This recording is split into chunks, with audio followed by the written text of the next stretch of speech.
প্রথমে আপনি আপনার নামটা বলুন। আমার নাম ডালিয়া আক্তার আফরোজা। ডালিয়া আক্তার আফরোজা। ওকে, ডালিয়া ডালিয়া আপনি তো আমাদের হ্যালো 8920 নিয়মিত শোনেন, জি, হ্যাঁ। হ্যাঁ। তো যেটা হচ্ছে যে আমাদের হ্যালো 8920 কিছু নিয়ম কানুন আছে। প্রথমে আমরা আমাদের শ্রোতাদের ধারণা দেবার জন্য কিছু বেসিক কোশ্চেন করে থাকি, যেমন আপনি কোথায় থাকেন? আমি শাহজাহানপুর থাকি। ঢাকা শাহজাহানপুর। ওকে, আপনার বয়স সম্পর্কে আমাদের শ্রোতাদেরকে একটু ধারণা দেবেন, এক্সাক্ট না হলেও চলবে, মোটামুটি 22 22 বছর। আমাদের সঙ্গে ডালিয়া আছে তার জীবনের গল্প বলার জন্য। ডালিয়ার বয়স হচ্ছে 22, সে ঢাকার শাহজাহানপুর এলাকায় থাকে। প্রথমেই আপনার কাছে আমি একটা জিনিস জানতে চাইবো যে এই হ্যালো 8920 আপনি আপনার জীবনের গল্পটা কেন বলতে আসলেন? আমি এখানে আমার জীবনের গল্পটা এই জন্য বলতে আসছি যে আমার কিছু ভুল হয়েছে এবং আমার চারপাশে তাদেরও কিছু বোঝার ভুল হয়েছে, যে আমার মতো ভুল আর কেউ যেন না করে, তার জীবনটা আমার মতো না করে, এই জন্য আমি আসছি এখানে আমার গল্পটা বলতে। বুঝতেই পারছেন যে ওর উদ্দেশ্য কতটা মহৎ। ও লাখো মানুষের উপকার করতে এসছে, এবং সেটা কল্প কাহিনী না, সেটা কোন উপন্যাসের কাহিনী না, নিজের জীবনের গল্প বলে ও বলতে চাইছে যে আমার মতো ভুল যেন জীবনে আর কখনো কেউ না করে। চলুন, ভুল নাকি শুদ্ধ সেটা জাজমেন্ট অনেক পরে হবে, তবে তার আগে আমরা ওর জীবনের গল্পটা শুনি। ডালিয়া, আপনি কোন জায়গাটা থেকে শুরু করতে চান? আমার জীবনের সবচেয়ে গুরুত্বপূর্ণ জায়গাটা হচ্ছে 2006 সাল থেকে আমার জীবনে একটা অ্যাক্সিডেন্ট হওয়া শুরু হয়েছে। 2006 সাল থেকে? তার আগে আমরা কি ছোটবেলা থেকে আসতে পারি? আপনি কি ধরনের পরিবারে বড় হয়েছেন? আমি মাঝামাঝি ফ্যামিলি। আমার আব্বু নাই, তো ওনার সাথে আমার আম্মুর ইউএসএ 2002 সালে তার ব্রেকআপ। তো তারপর থেকে আমাদের মামাদের ফ্যামিলিতে বড় হয়েছি। আমাদের মামাদের ফ্যামিলি ভালো। আপনি ব্রেকআপের ব্যাপারে আমাদেরকে একটু বলবেন, মানে কেন ব্রেকআপ হলো, আপনি কি দেখলেন আপনার চোখে যতটুকু ভাসে? ব্রেকআপটা হচ্ছে যে আমার আব্বু আরেকটা বিয়ে করছে, এই জন্য সে ওদিকে চলে গেছে। পরে আর আমার আম্মু ওদিকে যায়নি, আমার মামারা তাকে নিয়ে আসছে। কয় ভাই বোন ছিলেন আপনারা তখন? আমরা তখন 3 ভাই বোন। আমার বয়স 10, বোনের বয়সটা 5 বছর। তখন আমার ভাইটা জন্ম নেয়। এই সময় আপনার বাবা আরেকটা বিয়ে করেন এবং আপনাদেরকে ছেড়ে চলে যায়। আপনার মা কোনো আইনি ব্যবস্থা নেয়নি? আইনি ব্যবস্থা নিতে চাইছিল, পরে আমার মামা যিনি বলছে যে এগুলো করার দরকার নেই, আমাদের ফ্যামিলিতে এসব ঝামেলা নেই। তারপর আর আইনি ব্যবস্থা নেওয়া হয় নাই। মামা বললো যে তোমাদেরকে ক্যাটাগরি করার জন্য আমি নিজে আছি। তো উনি 2002 সালে দেশের বাইরে যায়, আজ পর্যন্ত তার কোনো খবর নেই, আর আমার আম্মা আইনি কোনো ব্যবস্থা নেয় নাই। মানে 2002 সালে যাওয়ার পরে আজ পর্যন্ত আপনি জানেন না যে কোথায় আছে, কি অবস্থা? কোথায় আছে, কি অবস্থা সে জানি না। শুধু একবার আমাদের সাথে কথা হয়েছিল, প্লাস সে একবার আমাদের জন্য টাকা পাঠিয়েছিল। তাহলে আপনাদের এই পরিবার চলেছে কিভাবে? আমার আম্মা গার্মেন্টসে চাকরি করতো আর পাশাপাশি শাড়ির ব্যবসা করতো। এটা দিয়ে আপনাদের পরিবার চালাতো? এটা দিয়ে আমাদের পরিবার চালাতো। আর নানা বাড়ির অবস্থা ভালো, তো আমার আম্মা পুরোপুরি তাদের উপর নির্ভরশীল হয়ে পড়েনি। ওকে, ঠিক আছে। আপনি বলছিলেন যে আপনার জীবনে 2006 সাল হচ্ছে সবচেয়ে বড় ঘটনা। ঠিক আছে, আমরা 2006 সাল থেকে শুরু করতে পারি। 2006 সালে আপনার বয়স কত ছিল? তখন আমার বয়স 13 বছর এরকম হবে। আমি ক্লাস 6 এ পড়ি তখন। ওকে, চলুন। তো যখন আমি ক্লাস 6 এ পড়ি, গ্রামের স্কুলে পড়ি, আমার আম্মা আমাকে ঢাকা থেকে নিয়ে যায় 2 বছর পর। আমার আম্মা 27 ডিসেম্বর যায় বলতেছে যে তোমাকে আর পড়াশোনা করতে হবে না, তুমি ঢাকায় চলো। আমি বললাম যে আম্মা কেন আমি ঢাকায় যাব? গ্রামে আপনি কোথায় পড়তেন? আমি গ্রামে আমাদের বিকেনগর হাই স্কুলে পড়তাম। কিন্তু ওখানে আপনি থাকতেন কার কাছে? আমার নানা বাড়ি থাকতাম। ওকে, নানা বাড়ি থাকতাম, নানাদের ঘর সংসার দেখাশোনা করতাম, কাজকর্ম করতাম, আর সাথে পড়াশোনা। আর আপনার মা ঢাকাতে থাকতো? হ্যাঁ, আমার মা ঢাকাতে থাকতো, আমার নানিও ঢাকাতে থাকতো, আমার ছোট ভাই বোন দুটাকে দেখার জন্য। তার মানে কি আপনার নানি এক জায়গায় থাকতো, আপনার নানা আরেক জায়গায় থাকতো? হ্যাঁ, নানি বৃদ্ধ হয়ে গেছে, এখন ভাই বোন দুটাকে দেখা লাগবে, জন্য নানি ঢাকাতেই থাকতো বেশিরভাগ টাইম। ওকে, তারপর আমাকে নানার সংসার দেখতে হইতো পুরাটা।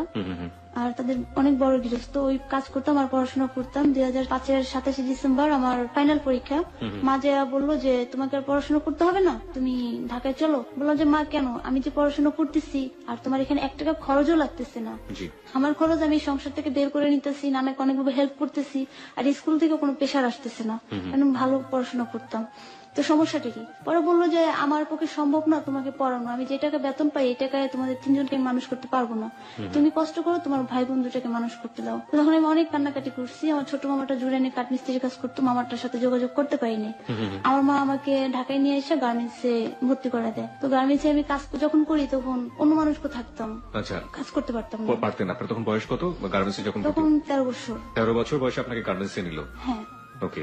2 মাস চাকরি করার পর আমি অসুস্থ হয়ে যাই। আমার চাচাতো মামা যে বিদেশে থাকে, আমার সেজো মামা, শোনার পর আম্মুকে রাগ করে বললো যে ওকে আপনি এখনই বাড়ি নিয়ে স্কুলে দিয়ে দিবেন। আমার আম্মু আমাকে বাড়ি তো ঠিকই নেয়, কিন্তু আমাদের বাসার নিচের তলায় একটা ফ্যামিলি ভাড়া আসে, ওনাদের ছেলে আমাকে পছন্দ করে বিয়ের জন্য। আমার আম্মা নানুর সাথে ওর সাথে ভালো একটা সম্পর্ক হয়ে যায়। তো ওই ছেলেটাকে আমার ভালো লাগতো না। কারণ ভালো লাগতো না, উনি একটা ভাদাইমা কোয়ালিটির, আমার এটা মনে হইতো। ভাদাইমা কোয়ালিটির? ওকে, এটা আসলে কি, আপনি একটু এক্সপ্লেইন করবেন যে ভাদাইমা বলতে আপনি কি বোঝাচ্ছেন? আমি এটাকে দেখতাম কখনো কাজকর্ম করতো না, সারাদিন ঘুরে বেড়াইতো। ওনার যে বড় বোন আছে, ছোট বোন আছে, তাদের উপর উনি ডিপেন্ড করতো, নিজের থেকে কিছু করার চেষ্টা করতো না। এই ছিল তার অভ্যাস। তারপর ওকে দেখে আর কি আমার আম্মা পছন্দ করে, দেখতেও সুন্দর। তো আমার তখন মানে ছেলে মানুষকে আমি কাজ শেষে সবসময় খেলাধুলা করতাম, আমাদের বাসায় পিচ্ছি আছে একটা, ওর সাথে সবসময় খেলতাম। বাহ, তো যখন আম্মা আমাকে বাড়ি নিয়ে যায়, একটু একটু শুনতে পাই যে ওর সাথে আমার বিয়ে ঠিক, তখন আমি এই কথাগুলো কারোর সাথে শেয়ার করতে পারতেছি না। ওকে, তো আমি যেই বাসায় জন্ম আমার, ওই বাসাটা আজও আছি। আমি সেই নানুর সাথে যা বলি যে নানু দেখো আমি তোমাদের কাছে বড় হয়েছি, এরকম করতেছি, আমি কিভাবে বাঁচবো। পরে আমার ওই নানু এটার প্রতিবাদ করে, ওর ফুপু আমাকে দেখতে আসে, দেখতে আসলে আমি সেদিন আমার নানুর কাছে যে বসে থাকি, আর দেখা হয় না, তো চলে যায়। তো চলে গেলে আমার আম্মা আমাকে দেশে নিয়ে যায়, ওকে সহকারে বললো যে ডালিয়া আমি তো অসুস্থ, তোকে ছাড়া আমি যাইতে পারবো না, আর তুই ছাড়া অন্য কারোর সাথে গেলে আমি অসুস্থ হয়ে পড়বো, এটা তুই ভালো করে জানিস। ওকে, তাই বললাম মা আমি যাইতে পারবো না, আমার ভালো লাগে না বাড়ি যেয়ে আসতে। তো মা বললো যে না তোকেই যেতে হবে। না মা আমি যাবো না। কোথায় ছিল আপনাদের দেশের বাড়ি? আমাদের দেশের বাড়ি শরীয়তপুর, এই শরীয়তপুরে। পদ্মা সেতু হচ্ছে এখানে। ওকে ওকে, আমাকে মামারা বললো যে দেখ আমার বোনের যদি কিছু হয় তুই যা। আমার মার ফুফতো ভাই যে ছিল ফারুক মামুনি, এখন দেশের বাইরে আছে, তো ও বলছে যে মা যা, আপনি তুই যা। পরে ও বলে যে না আমি যাবো না। আমাকে বললো দেখ শাশুড়ি না ভালো, তুই যা। আমি বললাম যে যাওয়া লাগবে, হ্যাঁ যা। তো আমি আবার শুনতে পাইছি যে ওই ছেলেটা আমাদের বাড়ি যাবে। তো সকালবেলা ভোরবেলা আমি উঠে হাঁটি, এটা আমার অবশ্য হয়েছে। তো আমার খালামুনি মানে আমার ফ্রেন্ডলি, তো ওকে নিয়ে হাঁটতে বেরোইছি, দেখে যে আমাদের রোডের মাথায় ছেলেটা দাঁড়ায় রয়েছে। তারপরে তখন আমি বুঝতে পারছি হ্যাঁ এও আমাদের বাড়ি যাবে। তো গেল, একই লঞ্চে উঠে গেছি, কিভাবে যাই না। আমি মাকে বললাম মা তুমি বসো, আমি উপর থেকে ঝালমুড়ি খেয়ে আসি। লঞ্চের দোতলায় যায় দেখে আমার মামার ওই ছেলে দাঁড়ায় রয়েছে। তারপরে আমি মাকে বললাম তুমি লঞ্চের থেকে নামো, আমি তোমার খুন করবো। না এই বইতে কথা আসলে অনেকেই বলে থাকেন, আসলে বাচ্চা ছেলেমেয়েরা আসলে মার সাথে হয়তো আদর করে অনেক সময় ধরনের কথাবার্তা বলে থাকে রাগ হয়ে গেলে। হ্যাঁ, তারপর নামলাম, বললাম ও যেন আমাদের এই গাড়িতে না উঠে, ও আলাদা গাড়িতে যাবে, আমাদের মানে ভ্যান গাড়ি। তো বাড়ি পর্যন্ত গেল, বাড়ি পর্যন্ত যাওয়ার পর আমি আর আমার নানার 9টা বাড়ি, তো 9টা নানা 9টা বাড়ি, তো আমি আমার মেজো নানার বাড়ি যাবো বসে রয়েছি, যে বাড়িতে আমি কখনো যাই না। সবাই আমাকে খুঁজে ওখান থেকে নিচ্ছে, নেওয়ার পর মানে আমাকে বিয়েতে রাজি করাইতে সবাই ফেল হয়েছে। লাস্টে আমি আমার একটা মামার কথা খুব শুনি, তো বললো যে দেখো আমার মামার নাম হচ্ছে জাহাঙ্গীর, খুবই আদর করে। তো বললো যে মা দেখ তুই বিয়েতে রাজি হয়ে যা। আমি কেন মামা, আপনি তো জানেন এখানে যদি আমার বিয়ে দেন আমার একটা যে নষ্ট হবে। মা দেখ তুই যদি এখানে বিয়ে না বসিস, তোর মা আর তোর নানি দুজন আত্মহত্যা করবে, ঘরের দরজাটকে বসে রয়েছে, গলায় রশি দিবে এবং ধানের ওষুধ খাবে, এরকম মোমেন্ট করে তারা বসে রয়েছে। দুইজনে মিলে একসাথে আত্মহত্যা? হ্যাঁ দুজনে একই সাথে আত্মহত্যা করবে। তারা কান্নাকাটি করে একাকার হয়ে গেছে, বাড়ির সবাই এক জায়গায়। তো অনেক জোর জবরদস্তি করে আমি পরে বললাম যে মামা আমাকে তো আপনারা বিয়ে দিতেছেন না, মনে করেন জীবিত কবর দিতেছেন। তারপর জোর করে বিয়ে হলো 13 বছর বয়সে। হ্যাঁ ফেব্রুয়ারির 17 তারিখে আমার বিয়ে হয়। ও মাই গড, 13 বছর বয়সে আপনার কাজী কি রেজিস্ট্রেশন করেছিল আপনাকে? কাজের সামনে আমাকে নেয়নি, প্লাস কাজী আমার সম্পর্কে নানা লাগে। তো ওইখানে 2006 সালের 17 ফেব্রুয়ারি আমার বিয়ে হয়। বিয়ে হলে প্রচন্ড কান্নাকাটি করে বাসার সবাই কেনা দিচ্ছে যে আজকে মনে হয় ডালিয়াকে বিয়ে দিলাম না, ওকে আমরা সত্যি জীবিত কবর দিলাম। কান্নাকাটি ঘন্টাখানিক করার পর ছেলে মানসিকতা, তো ঘর থেকে বেরোয় আমি আবার খেলতে চলে গেছি যে ওদের সাথে আমার কথা বলবো না। তো খেলতে গেছি, তখন দুপুর 1টা বাজে আমাকে খুঁজে নিয়ে আসছে। ছেলেটা আমার নানার ঘরে বসে রয়েছে, আমাকে বললো যে ডালিয়া তুমি কান্না করতেছো কেন? কান্না তো করবো আমি, তোমার বিয়ে দিচ্ছে পুরো ফ্যামিলি, আর আমি তো একা একা বিয়ে করছি। তাই আমি বলছি বিয়ে করতে আসছেন না? বলে যে হ্যাঁ। বিয়ে করছেন না? বলে হ্যাঁ। একা করেন আর ফ্যামিলি ছাড়া করেন? আপনি বিয়ে করা শেষ, এবার আপনি চলে যান, যে রাস্তা দিয়ে আসছেন সেই রাস্তা দিয়ে চলে যান, আমার সাথে দ্বিতীয়বার কথা বলার চেষ্টা করবেন না। পরে উনি অনেক কান্নাকাটি করছে, আমার নানিরা জোর বসে রাখছে, রাখার পর উনি আর যায়নি। তো আমিও বসে রয়েছি বোর হইয়া। তো রাত্রে যখন আমার নানি আমাদেরকে দিল এক রুমে, তো আমি তাকে বললাম তোকে এখানে দিছি, তুই এখানেই থাকবি, আমার পিছে পিছে আসবি না, চুপচাপ থাকবি, এখানে লড়বিও না। তো আমি ওখান থেকে চলে আমার খালার কাছে চলে যাই। তো খালার কাছে চলে যাই, তারপর আবার আমার নানি নিয়ে আসে। তার কিছুক্ষণ পরে 10-15 মিনিট পর আমার মা মানে হাত পা ছেড়ে দিয়ে অজ্ঞান হয়ে গেছে। কেন তা যাই না, খুব উইক হয়ে তার দাঁত লাগে মানে অনেক অসুস্থ হয়ে পড়ছে। তখন তাকে নিয়ে টানাটানি সারা রাত। তো পরের দিন বললাম যে মা দেখছো আমার সাথে যে অন্যায় করছো, তুমি নিজেও সুখী না, এটা আমার খালারা বলছে। এখন বলতেছে যে ডালিয়াকে ঢাকায় নিবো না, ওইখানে থেকে পড়াশোনা করবে। আমি একটু জানতে চাই যে ছেলেটা কিছু করে না, হ্যাঁ, এরকম একটা ছেলে তার পরিবার ছাড়া আপনাকে বিয়ে করলো, এবং আপনার মা সেখানে বিয়েটা কেন দিল? তার পরিবার ছিল, তো তার পরিবার যে বাসাটা ছিলাম তারা এখানে একটু সমস্যা ঘটাইছে, যে এখানে বিয়ে করো না সমস্যা হবে। পাশের বাসার বাড়িওয়ালার মেয়ের সাথে বিয়ে দিতে চাইছিল, যেখান থেকে যৌতুক টৌতুক পাবে এবং তাদের কাছে থাকতে পারবে। তো পরে ওখানে বিয়ে করে না দেখে তারা উল্টা পাল্টা কথা বলছে, যে নোংরা মন্তব্য করছে, যার জন্য ওর ফ্যামিলি সরে গেছে। তারপরে আবার ওর ফ্যামিলি বলে দিছে যে দেখ ওকে যদি ঘন ঘটা করে বিয়ে করিস তাহলে এই বিয়ে হবে না, কারণ ওরাই সমস্যা করবে, তুই যা ওদের গ্রাম থেকে বিয়ে করে নিয়ে আমরা তোর সাথে আছি। ওর ফ্যামিলির সাথে ছিল কিন্তু ফেস হয়নি সবার সামনে। ওকে, আর আপনার মা কেন দিল এরকম একটা ছেলের সাথে বিয়ে? আমার আম্মার ছেলেটাকে অসম্ভব ভালোবাসতো, মানে আমার চাইতেও আমার আম্মু অনেক ভালোবাসতো, আমার নানিও ওকে অনেক ভালোবাসতো। যেমন আমি অফিস করে আইসা ঘরে শান্তিতে বসতে পারতাম না ওর জন্য, সবসময় ঘরে আড্ডা দিত। অফিস মানে আপনি গার্মেন্টস থেকে কাজ গার্মেন্টস করেন? থেকে কাজ করে আসছে 8টা-9টার বাজে আসা দেখতাম ঘরের ভিতরে আড্ডা দিতেছে, তখন আমার খুব অস্থির লাগতাম। পাশের রুমে আমার খালার কাছে যে বসে থাকতাম, মানে আমার মার বান্ধবী হয় তার কাছে যে বসে থাকতাম। তো এরকম ভাবে অনেক অস্বস্তি বোধ করতাম। পরে বিয়ে হয়ে গেলে স্কুলে ভর্তি করতে বলে, তো আমি বললাম যে না আমি আর পড়বো না। আচ্ছা, আমি একটু এই প্রসঙ্গে আবারও আসতে চাই। আমি একটু ইলাবোরেটলি জানতে চাচ্ছি এই কারণে যে ছেলেটার সাথে বিয়ে দিল ওর সাথে আপনার বয়সের পার্থক্য কতদিনের ছিল, মানে কত বছরের ছিল? ওর তখন 27-26 হবে বয়স, আর আপনার মাত্র 13। 13 বছর বয়স। ও কিছু করে না? ও কিছুই করে না। পড়াশোনা ও বল- করেছে? ও বলছিল যে ইন্টারমিডিয়েট পাস করছে কিন্তু আন্ডার মেট্রিক। এটা আমি পরবর্তীতে জানতে পারছেন? ওকে, আর এমনিতেই পড়াশোনা ও যে করে না, কিছু যে করে না, এটা নিয়ে মা কিছু বলতো না? আমার মা জানতে পারছে ওই শাহজালাল ইসলাম ব্যাংকে চাকরি করে। মিথ্যা কথা বলেছে? মিথ্যা কথা বলছে। ওকে, যাই আমরা তাহলে সামনের দিকে যাই। আপনি যেটা বলছিলেন যে ওই জায়গাটা ছিলেন বাসর রাতের পরে আপনার মা ফেইন্ট হয়ে গেল, হ্যাঁ সেইখান থেকে আমরা আবার শুনতে চাই। তো ওইখান থেকে মা পরের দিন সুস্থ হলো, ঢাকায় চলে আসবে। আমাকে বললো যে ওকে স্কুলে ভর্তি করে দে, ওকে আর ঢাকায় নেবো না। তো আমি তখন বললাম যে এখানে থাকবো না, ঢাকায় চলে যাবো। তাই আমি ভাবলাম যে ঢাকায় গেলে আমার জন্য ভালো হবে, আমি যদি এখানে থাকি ও আসবে আর আমার নানারা জোর করে ওর কাছে আমার পাঠাই দিবে, আমি ঢাকায় যাই গার্মেন্টসে চাকরি করবো। ওকে, তো আমি যেই গার্মেন্টসে চাকরি করতাম মিরপুরের ভিতরে খুব ভালো একটা গার্মেন্টস, যেখানে ডিউটি খুব কম হয় এবং স্যালারিও ভালো দেয়। স্যালারিও ভালো, পরিবেশটাও ভালো, এবং আমি ছোট দেখতে আমাকে সবাই অনেক আদর করে। আচ্ছা, তো তারপরে আমি ওই জায়গার চাকরিটা ছেড়ে দিছি, আমি ওখানে হেল্পার ছিলাম, অপারেটর হয়ে গেছি। পরে চাকরি নিছি ওই মালিকেরই আরেকটা গার্মেন্টসে চাকরি নিছি, যে ওটা ছিল শার্টের ফ্যাক্টরি, এখন নিছি প্যান্টের। যে তখন তো প্যান্টের ফ্যাক্টরিতে নাইটও হইতো এবং প্রচন্ড ডিউটি হইতো, ওকে, যে আমি যদি এরকম একটা চাকরি নিই ওর ফেজ আমার হতে হবে না। আর ওরা ওই বাসায় ছেড়ে দিচ্ছে, বাসায় ওরা আর যেতে পারবে না, এটা মনে করে আমি ওই গার্মেন্টসে চাকরি নিই। তো ওই গার্মেন্টসে যখন চাকরি নিই রাত 12টা বাজলো, বাসায় আসলে দেখতাম বসে রয়েছে। তারপর এরকম করে আমাদের পাশের রুমের আন্টি, মানে বাড়িওয়ালার মেয়ে, অনেক অপমান করে পাঠিয়ে দিচ্ছে। তো বিভিন্ন উসিলা দিয়েও আমাদের বাসায় আসতো, তোর সাথে আমার কথা হইতো না, এরকম করতো। তো এক পর্যায়ে আমার মা আমার উপরে খুব অত্যাচার করা শুরু করলো, তুমি ওর কাছে যাও। আমি বলছি না আমি ওর কাছে যাবো না। তো যখন আমি ওর কাছে গেলাম, মা জোর করে পাঠাইলো, তখন মিরপুর 6 নম্বরে বাসা ভাড়া নিল। ওর আম্মা ছিল, বোন ছিল, ওর বোন আবার আমার বান্ধবীও ছিল বিয়ের আগে। ওকে, তো বাসা নেওয়ার পর যে বাসার করুণ অবস্থা, ওরা আমাকে এটা মনে করছে যে মামার বাড়ি এত বড় লোক, ওরা ঘরে ইনকামও ভালো, খুব স্বাচ্ছন্দ্যে আছে, তো বিয়ে করলে মোটা অঙ্কে কিছু পাবে, মামারাও কিছু দিবে, এটা মনে করে বিয়ে করছে। আর শুনছে যে আমার জন্য কিছু টাকা ডিপোজিট করে রাখছে। আসলে ওই কিছু না, ছোট একটা অ্যাকাউন্ট আমার মা করতো, মাসিক রাখতো। পরে ওরা এটা মনে করে বিয়ে করে নিয়ে গেছে। নিয়ে যাওয়ার পর আমি তো চাকরি করি, তো তখন আমার উপরে প্রেশার দেয়, তুমি এটা করো।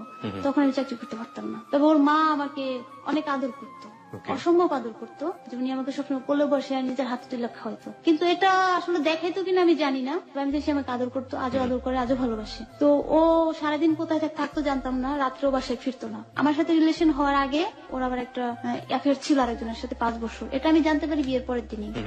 বিয়ের পরের দিন জানার পরে আমি বললাম, আপনি যে মেয়েটাকে ঠকে আমার কাছে আসছেন, আপনি কি সুখী হবেন? কখনই হবেন না, দেখেন মেয়েটা কিভাবে কান্না করতেছে। তো আমার সাথে বিয়ের পরও ওই মেয়েটার সাথে রিলেশন ছিল, এটা ওর বোন আমার আগে বুঝতে পারছে। ওর ছোট বোন শিমু এখন কোথায় আছে আমি জানি না, ও যদি আমাকে শুনতে পায় আমি ওকে অনেক মিস করি। শিমু আমাকে অনেক হেল্প করছে ওর ভাইয়ের এই বিষয়ে। আমি মিরপুর 6 থেকে দেখতাম ঘরে বাজার টাজার ঠিক মতো করতো না, মানে একটা অভাব অনটনে রাখতো, নুনান্তে পান্তা ফুরে অবস্থা। ও তো বাসায় আসতো না, মন চাইলে আসতো না, মন চাইলে নাই, কখনোই বাসায় আসতো না, সবসময় বাহিরে থাকতো। তো আমার ছোট দেবর জনিও আমাকে অনেক ভালোবাসে, আমাকে ভাবি বলতো না, ও আমাকে মেজো আপা বলতো ওকে, সবসময়। মানে ওর বয়স কত ছিল আপনার? ওর বয়স তখন 20 হবে। ওকে, তো ওর খরচটা দিয়ে সংসার চলতো। আর আমার যে দাদা শ্বশুর ছিল আর চাচা শ্বশুর ছিল, ওরা আবার আমার শাশুড়িকে খরচ দিত। তারপর এভাবে চলতে থাকে। পরে আমি যখন চরম অসুস্থ হয়ে যাই, তখন আমার শাশুড়ি বললো যে এখান থেকে তুই অসুস্থ হয়ে যাবি, তুই গ্রামে যাই কিছুদিন থাকে। তো আমি গ্রামে যাই, থাকে। তখন দেখতাম ঘরে খুব অনটন চলতেছে। পরে আমার নানু বাড়ি যাই, আমি 15 দিন থাকি। থাকার পর ওখানে চিকিৎসা করে, কবিরাজি চিকিৎসা, ডাক্তারের চিকিৎসা এখান থেকে করে। 15 দিন পর আর চিকিৎসা করে আপনার? হ্যাঁ, আমার। আপনার কি সমস্যা হয়েছিল সেই সময়? আমার ওরা বলছিল যে বান মারছে, যে কারণে স্বামীর ভালো লাগে না, নাকি অন্য কিছু? স্বামীরে ভালো লাগে না এটাও আছে। তারপরে আমি অসুস্থ হয়ে যেতাম, কেন অসুস্থ হতেন আপনি? অসুস্থ হয়ে যেতাম, খাইতে পারতাম না। তারপর সেদিন দিনে দিনে শুকিয়ে যাইতাম, সবার সাথে খারাপ ব্যবহার করতাম, পাগলামো করতাম, এগুলো। এটা কেন করতেন? মানে এই যে পাগলামো করার ব্যাপারটা, খিটখিটে মেজাজ হয়ে যাওয়া। হ্যাঁ, খিটখিটে মেজাজে থাকতো, কেন করতাম জানি না। ওকে, আমি এখানে সবারকে একটা ক্লু দিতে চাই, যারা শ্রোতা আছেন তারা একটু মাথায় রাখবেন যে বয়ঃসন্ধিকাল অনেক বড় একটা ব্যাপার হতে পারে। এই খিটখিটে মেজাজের পেছনের কারণ বয়ঃসন্ধিকাল হতে পারে এরকম যে সে যেহেতু যে মানুষটাকে পছন্দ করতো না, সেই মানুষের সাথে তার 24 ঘন্টা ওঠা বসা এবং সেই মানুষের সাথে ঘর সংসার যে কোনো কিছুই হতে পারে। তো সেটা চিকিৎসা হচ্ছে কবিরাজি চিকিৎসা, তাই তো? তারপর তো আমার গ্রামে নিয়ে আমাকে ধারানি দেয়, মানে বিভিন্ন জায়গায় মানে সাতগানের সাত পানি এগুলো দিয়ে ধারানি দেয়, এক নতুন কাপড় পরে গোসল করায়। কি করে আমাকে একটু বলবেন, প্রসেসটা কি ছিল? ধারানি আমি নতুন শুনছি। প্রসেসটা ছিল যে আমি যখন গ্রামে নেয়, আমাকে কবিরাজ যিনি দেখলো, আমার সম্পর্কে এক মামা লাগে গ্রামেরই, উনি বললো যে সাতগাঙ্গের পানি, ফুল, তারপর একটা মুরগি আর একটা নতুন গামছা, এগুলো দিয়ে আমার কবরের মাটি এগুলো দিয়ে গোসল করাতে হবে, কি কি গাছের কাটা লাগবে। মুরগি দিয়ে কিভাবে গোসল করা? মুরগিটা তো ছাইড়া দিবে আমার গোসলের পর। আচ্ছা, আপনি একটু প্রসেসটা বলেন কিভাবে কি করে হয়েছে। যাই হোক, এগুলো লাগবে। পরে এগুলো মামা পরে দিছে, পরে দেওয়ার পর আমার নানি এগুলো গরম করে দিচ্ছে। এটা ছিল সন্ধ্যায়, মাগরিবের আজানটা দিবে। তো আমি গোসল করছি, গোসল করে কাপড় চোপড় খুইলা যেটা পরনে ছিল ওটা ফেলাই দিয়া পিছনে না থেকে সোজা ঘরে ঢুকে গেছি। এটা ছিল প্রথম দিন। পরের দিন মুরগিটা ছাড়িয়ে দিচ্ছে। তারপর যখন পেট ব্যথা করতো, খাইতে পারতাম না, আরেকটা কবিরাজের কাছে নিয়ে আমার নাভিটা খুলছে। সেটা ছিল একটা গ্লাসের ভিতর একটু পানি নিয়ে গ্লাসটা আমার পেটে বসাই দিছে একটা দোয়া পড়া। সবারটা 10-5 মিনিটই খুলছে, আমারটা খুলতে 1.5 ঘন্টা লাগছে। 1.5 ঘন্টা পর ওটা খুলা দেখে যে আমার হাতের নখ, আমার মনে আছে আমি সবসময় মেহেন্দি ব্যবহার করতাম আমার এই বুড়ি আঙ্গুলটায়, সেই নখটা সুন্দরভাবে কাটা, আমার মাথার চুল, মেয়েদের যে সমস্যাটা হয় সেই জিনিসটা। তারপর এই আরজিনা বলে সবাই চিনবে কিনা জানি না, যেটাকে দেখলে গ্রামে সাধারণত ওই মেয়ে ছেলে নাবিটাকে গুলের মতো দেখতে, কিন্তু এটা চিকন। কি জিনিস এটা? এটাকে আরজিনা বলে আমাদের দেশে। পুরো প্রাণী? হ্যাঁ, এটা একটা প্রাণী, এটা ছোট। গুলসাপ যদি কেউ দেখে গুলসাপেরই মতো, কিন্তু এটা চিকন। আচ্ছা, এটা আরজিনা নাম? আরজিনা বলি। আচ্ছা, ঠিক আছে। ওটা দেখলে সবাই নাবি ডাকে, ওটা মানে মেয়েরা নাভি ডাকে? ওটা সবাই ডাকে, ছেলে মেয়ে সবাই। যাই হোক, আমি জীবনে এটা আমরা ছোটবেলা করতাম আর কি, আমাদের খুব মজা লাগতো। মানে কারণ কি, উনি এসে কি ওদিক দিয়ে ঢুকে যায় পেটের ভিতরে না? ব্যাপারটা ওইটা যদি তাকে থুতু ছিটাইতো তাহলে নাকি হাতে ঘা হয়, পচা যায়। এটা ওকে, গ্রামে এই ধরনের অনেক কুসংস্কার আছে। যাই হোক, আমি শুনছি, ভালো লাগছে আর কি। ওই আজিনার গোস খাওয়াইছে যে আমি শুকাতে শুকাতে আজিনার মতো হয়ে যাবো। মজা পেয়েছিলেন? মানে টেস্টি ছিল? ওটা তো চালান করে খাওয়াইছে। ওকে, আমরা বুঝতেও দেয়নি কাহিনী কি হয়েছে। ওকে, যাই হোক, তারপর? আর তারপর কিছু খাওয়ানি তো? সাপ, ব্যাঙ খাওয়া নাই। আর চিলটা তো সবাই চিনে, চিলের মাংস খাওয়াইছে। এই জন্য তো বাংলাদেশে এখন চিল খুঁজে পাওয়া যায় না। চিলের মতো এক এক জায়গায় উড়ে উড়ে চলে যাবো, এটা ছিল। আর আরেকটা খাওয়াইছে, ওটা মনোমনির গোটা বলে কবিরাজি ভাষায়। সেটা তেলাপোকার ডিম যদি কেউ দেখে থাকে, দয়া করে আমাদেরকে ছেড়ে যাবে না। ভবিষ্যতে আরো কি কি খাবো আমরা বা খাচ্ছে মানুষ, আপনি একটু জেনে নিন। তারপর? তেলাপোকার ডিমের মতো কিন্তু আকৃতিটা আরেকটু ছোট এবং দুইটা মাথায়, যে ধানের যেমন হুং থাকে মাথায়, ওরকম হুং। ওইটা একটা খাওয়ালে পাগল হয়ে যায়, দুইটা খাওয়ালে মারা যায়। আপনাকে কয়টা খাওয়াচ্ছে? আমাকে 2টা খাওয়াইছে। মেয়ে হতে চেয়েছিল? মানে ওগুলো সব আপনার গ্লাসের মধ্যে সবকিছু উঠে চলে আসছে? এগুলো আপনি নিজে চোখে দেখেছেন? এগুলো পরে আমার ওন্নাটার উপরে উনি ঢেলে ফেলাইছে। না না না না, আপনি কি দেখলেন যে আপনার নাভির ভিতর থেকে এগুলো বের হচ্ছে? না না, এগুলো আমি দেখবো। তেলাপোকা একটা, তারপরে কিসের মাংস, কিসের কি, এগুলো আমি দেখবো কিভাবে? আমার পশমের করে শিরশির করতেছিল, তো ওগুলো ওঠানোর পর আমার উন্নয় ঢালছে, আমি পরে দেখছি আরো কি কি যেন ছিল, ওগুলো পচে টচে গেছে। মানে আপনি তো দেখেননি আপনার শরীর থেকে এগুলো বের হচ্ছে, কিন্তু আপনি দেখলেন যে গ্লাসে। ওকে, ঠিক আছে। যাই হোক, বিশ্বাস অবিশ্বাস সবই আপনাদের উপরে। আমরা শুধু সিচুয়েশনটাকে ব্যাখ্যা করার চেষ্টা তারপর করছি। আমাকে কবিরাজ কিছু ওষুধ দিল, বললো যে পেটের ভিতর ঘা হয়ে গেছে। ওকে, তো ওই ওষুধগুলো খাইতে বলছে, খাইছি। তো কিছুটা সুস্থ হয়েছি। সুস্থ হওয়ার পর আবার মাসখানিক পর আমার সেই একই অবস্থা, তখন আরো করুণ অবস্থা। এবার আপনাকে হাতি মেরে খাওয়াবে। ওকে, যান। তারপর? যাই হোক, পরে তখনও গার্মেন্টসে চাকরি করি, তখন আমি আমার সেই আগের পুরোনো গার্মেন্টসে গেছি। তো যাওয়ার পর কাজ করতেছি খুব ভালো। মাসখানিক পর কাজ করতেছি, এক সময় আমার যে সিনিয়র ছিল তাকে বললাম যে আপু আমার কাজ করতে ভালো লাগতেছে না, আপনি একটু কাজ করেন, আমি একটু ঘুরে আসি। আমার একটু স্বাধীনতা ছিল এখানে। তো বাথরুম থেকে ফ্রেশ হয়ে এসে যখন বসছি, ওইখানে এগুলোকে আবার পড়ে গেছে, হাত পেয়ে গেছে। তো আমার মা ওকে বললো যে কাসুর আলম তুমি আসো, ডালিয়া তো অজ্ঞান পড়ে গেছে, ওকে ডাক্তারের কাছে নিতে হবে। ডাক্তার আবার বলছে কবিরাজের কাছে নিতে হবে। ডাক্তার বলছে কবিরাজের কাছে নিতে হবে? মানে যে ডাক্তার কাছে নিয়ে গেছে সে ডাক্তার বলছে কবিরাজের কাছে নিতে হবে? তো আপনি কোন দুঃখে ডাক্তার হয়েছেন? এটা তো মানে জীবনে প্রথম শুনলাম, কত কিছু শুনবো হ্যালো 8920-তে। ওকে, যাই হোক, তারপর কি? পরে মিরপুর লালমাটিয়া একটা কবিরাজ, ওখানে গেছি। যাওয়ার পর ও বললো যে দাঁড়ান দাঁড়ান, আপনার মেয়ে মরে গেলে মরে যাক, আমাকে ছাড়া ডাক্তারের কাছে নিতে পারবেন না। আবার না জানি আবার আপনারা আমাকেই বান মারেন কিনা। কে বলছে এটা? এটা আমার হাজবেন্ড বলছে। ওকে, তো আসতে আধা ঘন্টা লেট করছে। তারপরে আমার মা ওকে সহকারে নিয়ে গেছে। কবিরাজ আবার ওই ছেলেটা আমাকে কোরআন শরীফ পড়া ঝাড়ে টাড়া দেওয়ার পর বললো ও যদি এখন বাসা গেলে ঘুমায় যায়, আপনারা ওকে ডাকবেন না। এবং সেই আগের ট্রিটমেন্ট আবার করলো। আবার এইসব গুইসা বিষয় মেরে খাওয়ালো। হ্যাঁ, ছেলেটাও আমার বয়সী, মানে তখনও আমার বয়সী ছিল, 22 বছরের ছিল। তো বললো যে আমার কাজ তো আমি করে দিচ্ছি, কিন্তু এর ডাক্তারি চিকিৎসা লাগবে, ডাক্তার যে চিকিৎসাটা আছে আপনি এটা করাই ফেলেন। তারপর ডাক্তার দেখাইলো আমার মা, ওই ছেলে আবার কালো জিরা আমাকে দিচ্ছে খাইতে। কোন ছেলে? কবিরাজ? হ্যাঁ, কালো জিরা খাইতে বলছে, আমি আবার কালো জিরা খাইতে পারি না, অস্বস্তি লাগে আমার, এটা মনে করলে খুব মজা লাগে যে কালো জিরার বড়ি। আমার মাকে বলছিলাম আমি এটা খাইতে পারি না, তুমি জানো, আমাকে বড়ি বানিয়ে দাও। বলে যে তোরে নিয়ে যে আমি কি করবো জানি না। পরে আমার মা বড়ি বানিয়ে দিচ্ছে, আমি সকালে ওইটা বেসিং এ যা খাইতেছি, আমার গলার এখানটা আটকে গেছে, মানে এদিকে আসতেছে না ওদিকে আসতেছে না। তখন ভোর 5:30 বাজে, কি করি, পরে খুব জোরে একটা চিৎকার মারছি মা বললা। তো বাসার সবাই চলে আসছে যে কি হয়েছে কি হয়েছে, আমি বলতে পারতেছি না, গলার এই পাশে আটকে গেছে। তো ওইটা ভিতরে যাওয়ার পর সবাই খুব হাসাহাসি করছে। তারপর আমারও খুব মজা লাগছে যে আজকে তুই একটা খেলা দেখালি, বাসার সবাই উঠে গেছে। তারপর থেকে আর ওষুধ খেতে পারি না। তখন ওদের ফ্যামিলি থেকে আমার বাসায় চলে আসবো। তো 15 দিন পর আমাকে যখন আনতে যায় আমার দেবরকে সহকারে, তো আমাকে বলতেছে যে ডালিয়া গাড়ি ভাড়া টাকা নেই, টাকা লাগবে, টাকা দাও। আপনার হাজবেন্ড বলছে আপনাকে? ওকে। আমি বললাম তুমি ঢাকায় চাকরি করো, দিনরাত কোথায় থাকো আমি জানি না, আমার চিকিৎসার খরচটা আমার মা চালাইছে, তো এখান থেকে গাড়ি ভাড়া লাগে একজন মানুষের 100 টাকা। জি। তো তোমার কাছে যদি 100 টাকা না থাকে তুমি ওকে নিতে আসছো কেন? আমার মারাই বলতো যে আপনার মেয়েটাকে প্যাকেট করে নিয়েছেন, আর প্যাকেট করে দিয়ে যান। সেটাই। পরে এটা আবার আমার দেবর জানে না, ও কিছুটা বুঝতে পারছে। এই কথাটা আবার বলছে আমাকে রাস্তায় এসে। তার আগে আরেকটা ঘটনা ঘটছে যে ওর কাছে যে টাকাটা ছিল ওটা আমার নানির কাছে, ও আমার নানির কাছেও রাখেনি। আমার নানি ওকে অনেক ভালোবাসে, ও আমার চাচাতো খালার কাছে রাখছে। ওকে। এটা রাখার পর আমি ভাবতেছি যে আমার এই খালাটা তো থাকে নানা বাড়ি, তো এই খালা কারোর সাথেই কথা বলে না, আর ও বারবার খালার কাছেই বা কেন যাচ্ছে। এটা পরবর্তীতে আমি জানতে পারছি যে খালার কাছেও টাকা রাখছে, এই জন্য গেছে। তো বাজারে যখন আসি গাড়িতে উঠবো, তখন আমাকে বলে যে টাকা লাগবে, টাকা দাও। আমি বললাম যে এটা কি বলো? পরে আমাকে জনি বললো যে কি হয়েছে না জপা, এদিকে আসেন। ভাইয়া কি বলছে? না কিছু বলে নাই। নিশ্চয়ই টাকা চাইছে। আমি বললাম যে টাকা চাইছে না, এরকম কিছু না। হ্যাঁ টাকা চাইছে, আপনি না বললে কি হবে? তারপর ওরা দুই ভাই মিলে গ্যাঞ্জাম করলো, গ্যাঞ্জাম করার পর বললো যে ঠিক আছে চলো যাই। ওকে। রওনা হলো, লঞ্চে আসি, লঞ্চে আমি বসে থাকতে না, সেটা দাঁড়ায় থাকতে ভালো লাগে, তো সবারই বোধহয় ভালো লাগে। আমি ওইখানে দাঁড়ায় রয়েছি, নদী দেখতেছি।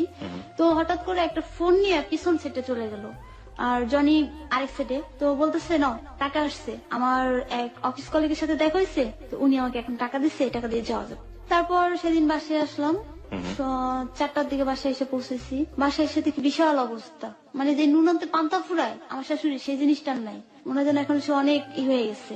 বাসায় খাওয়া দাওয়া মানে একটার পর একটা, মানে কোনটা থেকে কোনটা খাবে, কোনটা থেকে কি করবে, এই অবস্থা। মানে হঠাৎ করে এরকম চেঞ্জ কেন? এটা আমি যাওয়ার পর হয়েছে। আমাকে পাশের বোনের ভাবি বলছে যে ভাবি আপনি থাকতে এই অবস্থা, আর আপনি যাওয়ার পর তো আপনার সংসারের অবস্থা খুবই ভালো, তারা চলতেছে। আমার শাশুড়ি সবসময় টাকাটা লুকিয়ে রাখতে, পরে জানতে পারি আমাকে ওই ভাবি বলছে এই কথাটা, যে আপনি যাওয়ার পর তারা খুব ভালো চলছে, খুব ভালোভাবে করছে, কিন্তু আপনি আসলে অভাবটা কেন দেখায়। মানে আপনি ওখানে গেলে অভাবটা দেখো তো এই কারণে যাতে আপনি বাবার বাড়ি থেকে কিছু নিয়ে আসেন। বাবার বাড়ি থেকে কিছু নিয়ে আসি বা চাকরি বাকরি কিছু করি, কিন্তু আমি তখন চাকরি করতে পারতাম না, তবে হাতে সেলাই কাজ করতাম, আমি কখনোই বেকার থাকতাম না, টুকটাক একটা আমি করতাম। ওকে। আপনি হাতের কাজ পারেন? মানে কি ধরনের হাতের কাজ করেন? টেলারিং এর কাজ, সেলাই পারি, এখন কাটাও পারি। তারপর আগে যে সুই সুতায় মেয়েদের জামার কাপড়, ছেলেদের পাঞ্জাবি, ফতুয়া, বাচ্চাদের কাপড়ে পুঁতি চুমকি বসানো, এই সব টুকটাক কাজ আমি করতাম সবসময়। এখন আপনি এটা পারেন? এখনো করি। তারপর ব্যাগ ট্যাগ বানানো, এগুলো আমি সবসময় করি, কারণ আমি যে বাসায় জন্ম নিচ্ছি ওই আন্টি টেলারিং থেকে শুরু করে ব্লক, বাটিক, পাঞ্জাবির হাতের কাজ সব কাজ জানে। তো আমি স্কুল থেকে আসলে আন্টি আমাকে খেলার ফাঁকে ফাঁকে ওনার মেয়ের মতো করেই করছে, কাজটা শিখেছে। তো আমি ওই করতাম, আমার একটা আগ্রহী ছিল মানে কারুকাজের উপরে কিছু শেখার। যাই হোক, ডালিয়ার একটা অসাধারণ যোগ্যতা আমরা জানলাম। ওকে, তো আপনি এসে দেখলেন যে অবস্থা খুবই ভালো এবং খুব ভালো চলতেছে। হ্যাঁ, তারপর জালাল ভাই এগুলো সবসময় ফলো করতো, যে আমার শাশুড়ি 2 চোখ করতেছে। জালাল মানে কোন জালাল? আমার ননাসের জামাই। ওকে। উনি দেখতো যে 2 চোখ করে, পরে বলতো যে মা এটা কিন্তু ঠিক না, এটাও আপনার মেয়ে, ওইটাও আপনার মেয়ে, আপনার মেয়ে কিন্তু আমার বাড়ি গেছে, আমার মা যদি এরকম করে তখন কষ্ট আপনার মেয়ে হবে, আর আমি তো নিজের চোখেই দেখতেছি। তারপর আমার শাশুড়ি বাসাটা ছেড়ে দিচ্ছে। আমি যে মাসে গেছি ওই মাসেই বাসা ছাড়ছে, তখন মাসের ছিল 22 তারিখ। বাসা ছেড়ে নিচ্ছে, ওনারা প্ল্যান করছে যে আমার হাজবেন্ড যে থাকবে ব্যাচেলার, আর আমি আমার মার কাছে যাবো। তা আমি তো জানি যে আমার হাজবেন্ড ব্যাচেলার কখনোই থাকবে না, সে যেখানেই থাক না কেন রাতে তো কখনোই বাসায় থাকে না, দিনের বেলা কোথায় থাকে জানি না, শুধু খাওয়ার টাইমে আসে, আমার মার কাছে এসে যাবে। এর আগেও সে এই কাজটাই করছে। আপনার আমার কাছে? আমার আমার কাছে মাসখানেক ছিল, কোনো খরচ দিত না, আর আমি চাকরি করতাম। তারপর এটা আমি বুঝতে পারছি, পরে বললাম যে না এটা হবে না, ও তো আমার মার কাছে যা থাকবে, ব্যাচেলার থাকতে পারবে না, হয়তো আপনারা আমাকে সাথে নিয়ে যান, আর নয়তো আপনার ছেলে ছেলে আমার মার বাসায় কখনোই যেতে পারবে না। তো আমি আমার মায়ের বলছি, দেখো একবার আমাকে তোমরা পাঠাইছো, নেক্সট ডে কিন্তু আবার বলতে পারবে না যে ওই বাসায় এসে থাকে তুমি কিছু বলিস না কেন, কারণ ওকে আমি দেখতে পারি না, কোনোদিন দেখতে পারবো না। আচ্ছা, আমি একটু গল্পের প্রয়োজনে আমার কিউরিওসিটির কারণে আমি প্রশ্নটা জিজ্ঞেস করছি। Nothing is impossible in any kind of relationship. আমি একটু জানতে চাই যে আপনি বলছিলেন যে আপনার হাজবেন্ডের বয়স ছিল 27 থেকে 28 মতো, আপনার মায়ের বয়স কত ছিল আনুমানিক? আমার আম্মুর বয়স এখন 35 বছর। ওকে, আপনার হাজবেন্ডের সমবয়সী ছিল সে নাকি আপনার হাজবেন্ডের সিচুয়েশন হাজবেন্ডের অনেক বড়। কত বছরের বড়? প্রায় তো 7-8 হবে। ওকে, লেটস গো। তারপরে কি হলো? তারপর বললাম যে তুমি আমাকে কিচ্ছু বলতে পারবে না, ও যদি বাসায় যায় রাখবা কি রাখবে না তোমার ব্যাপার, আর আমার সাথে কোনো জোর জবরদস্তি বা কোনো রকম মানসিক প্রেশার দিতে পারবে না। ও কেমন আমি বিয়ের আগেও বলছি, এখনো বলতেছি, তোমরা বুঝে দেখো। পরে বললো যে আচ্ছা ঠিক আছে আমরা আনবো না। তখন মা বলছে যে আপনি বাসা নেন না কেন? আমি তোমার মার কাছে যাবো না, এই বাসাতে আছি, এই বাসাতে থাকবো। পরে বলছে হ্যাঁ বাসা নিতেছি, বাসা দেখতেছি। আর আমার শাশুড়ি মাসের 27 তারিখ বাসা ছাইরা সবকিছু নিয়ে গেছে। তো দুলাভাই শুধু এগুলো বসে বসে দেখতেছে। পরে বললো যে আম্মা আপনি এগুলো প্যাকেট করতেছেন কেন? বলে কেন বাড়ি নিয়ে যাবো? আপনি যে বাড়ি নিয়ে যাবেন আপনার ছেলে আর ছেলের বউ কি খাবে, কোথায় থাকবে, ওদের এগুলো লাগবে না? না, ডালিয়া তো ওর মার কাছে যাবে আর আলম তো ব্যাচেলার যাবে। পরে দেখে যে ওনারা ওই দিন সন্ধ্যায় গাড়ি তুলবে, সব গোছানো শেষ, ঘরে 1 কেজি চাল ছিল আর সবজি টবজি সব শেষ করে ফেলছে। পরে বললো ওরা তো এখন আরো 2 দিন থাকবে না। হ্যাঁ, এই 2 দিন ওরা কি খাবে আপনি সব নিলেন। পরে দুলাভাই নিজের হাতে ওই চালটা, বেডিং পত্রটা আর ঘরে যে ফ্যানটা ছিল আর একটা পাতিলা আর একটা হাড়ি রাখছে ছোট ছোট, আর একটা প্লেট রেখে দিছে আর বড়িটা রেখে দিছে, যে এগুলো রেখে যান, আমি আর শিল্পী আজকে এখানে থাকবো, এখানে খাবো। পরে আমার শাশুড়ি ওনাদের জন্য রেখে যায়। পরে আমি ওনাদের জন্য রান্না করে রাখছি, খাওয়া দাওয়া করে চলে গেছে। তো আমি তখন একা একা কান্না করতেছি, এই শিমু চলে যাবে, শিমুকে নিয়ে আমি আমার বসে অনেক মজা করছি। শিমু মানে হচ্ছে আপনার বান্ধবী? ননদ, হ্যাঁ বান্ধবী। এই 2 নম্বর স্টেডিয়ামের সাথে আমাদের বাসা, আমাদের দেওয়ালটা পারালে স্টেডিয়ামের ফলটা চুরি করা যায়। করেছেন কখনো? আমি ভীষণ আকারের চোর। ওকে, আমাদের স্টুডিওতে এমন কিছু নাই যেটা আপনি আপনাকে যাওয়ার সময় আমরা চেক করবো। ওকে, আপনাদের আমি শিমুকে বলতাম শিমু চল গাছে উঠে পেয়ারা পারি। এর আগেও একাধিকবার আমরা 11 নম্বর থেকে এক বাসার কলার মুচি চুরি করে নিয়ে আসছি, এটা বাজি ধরে নিয়ে আসছি।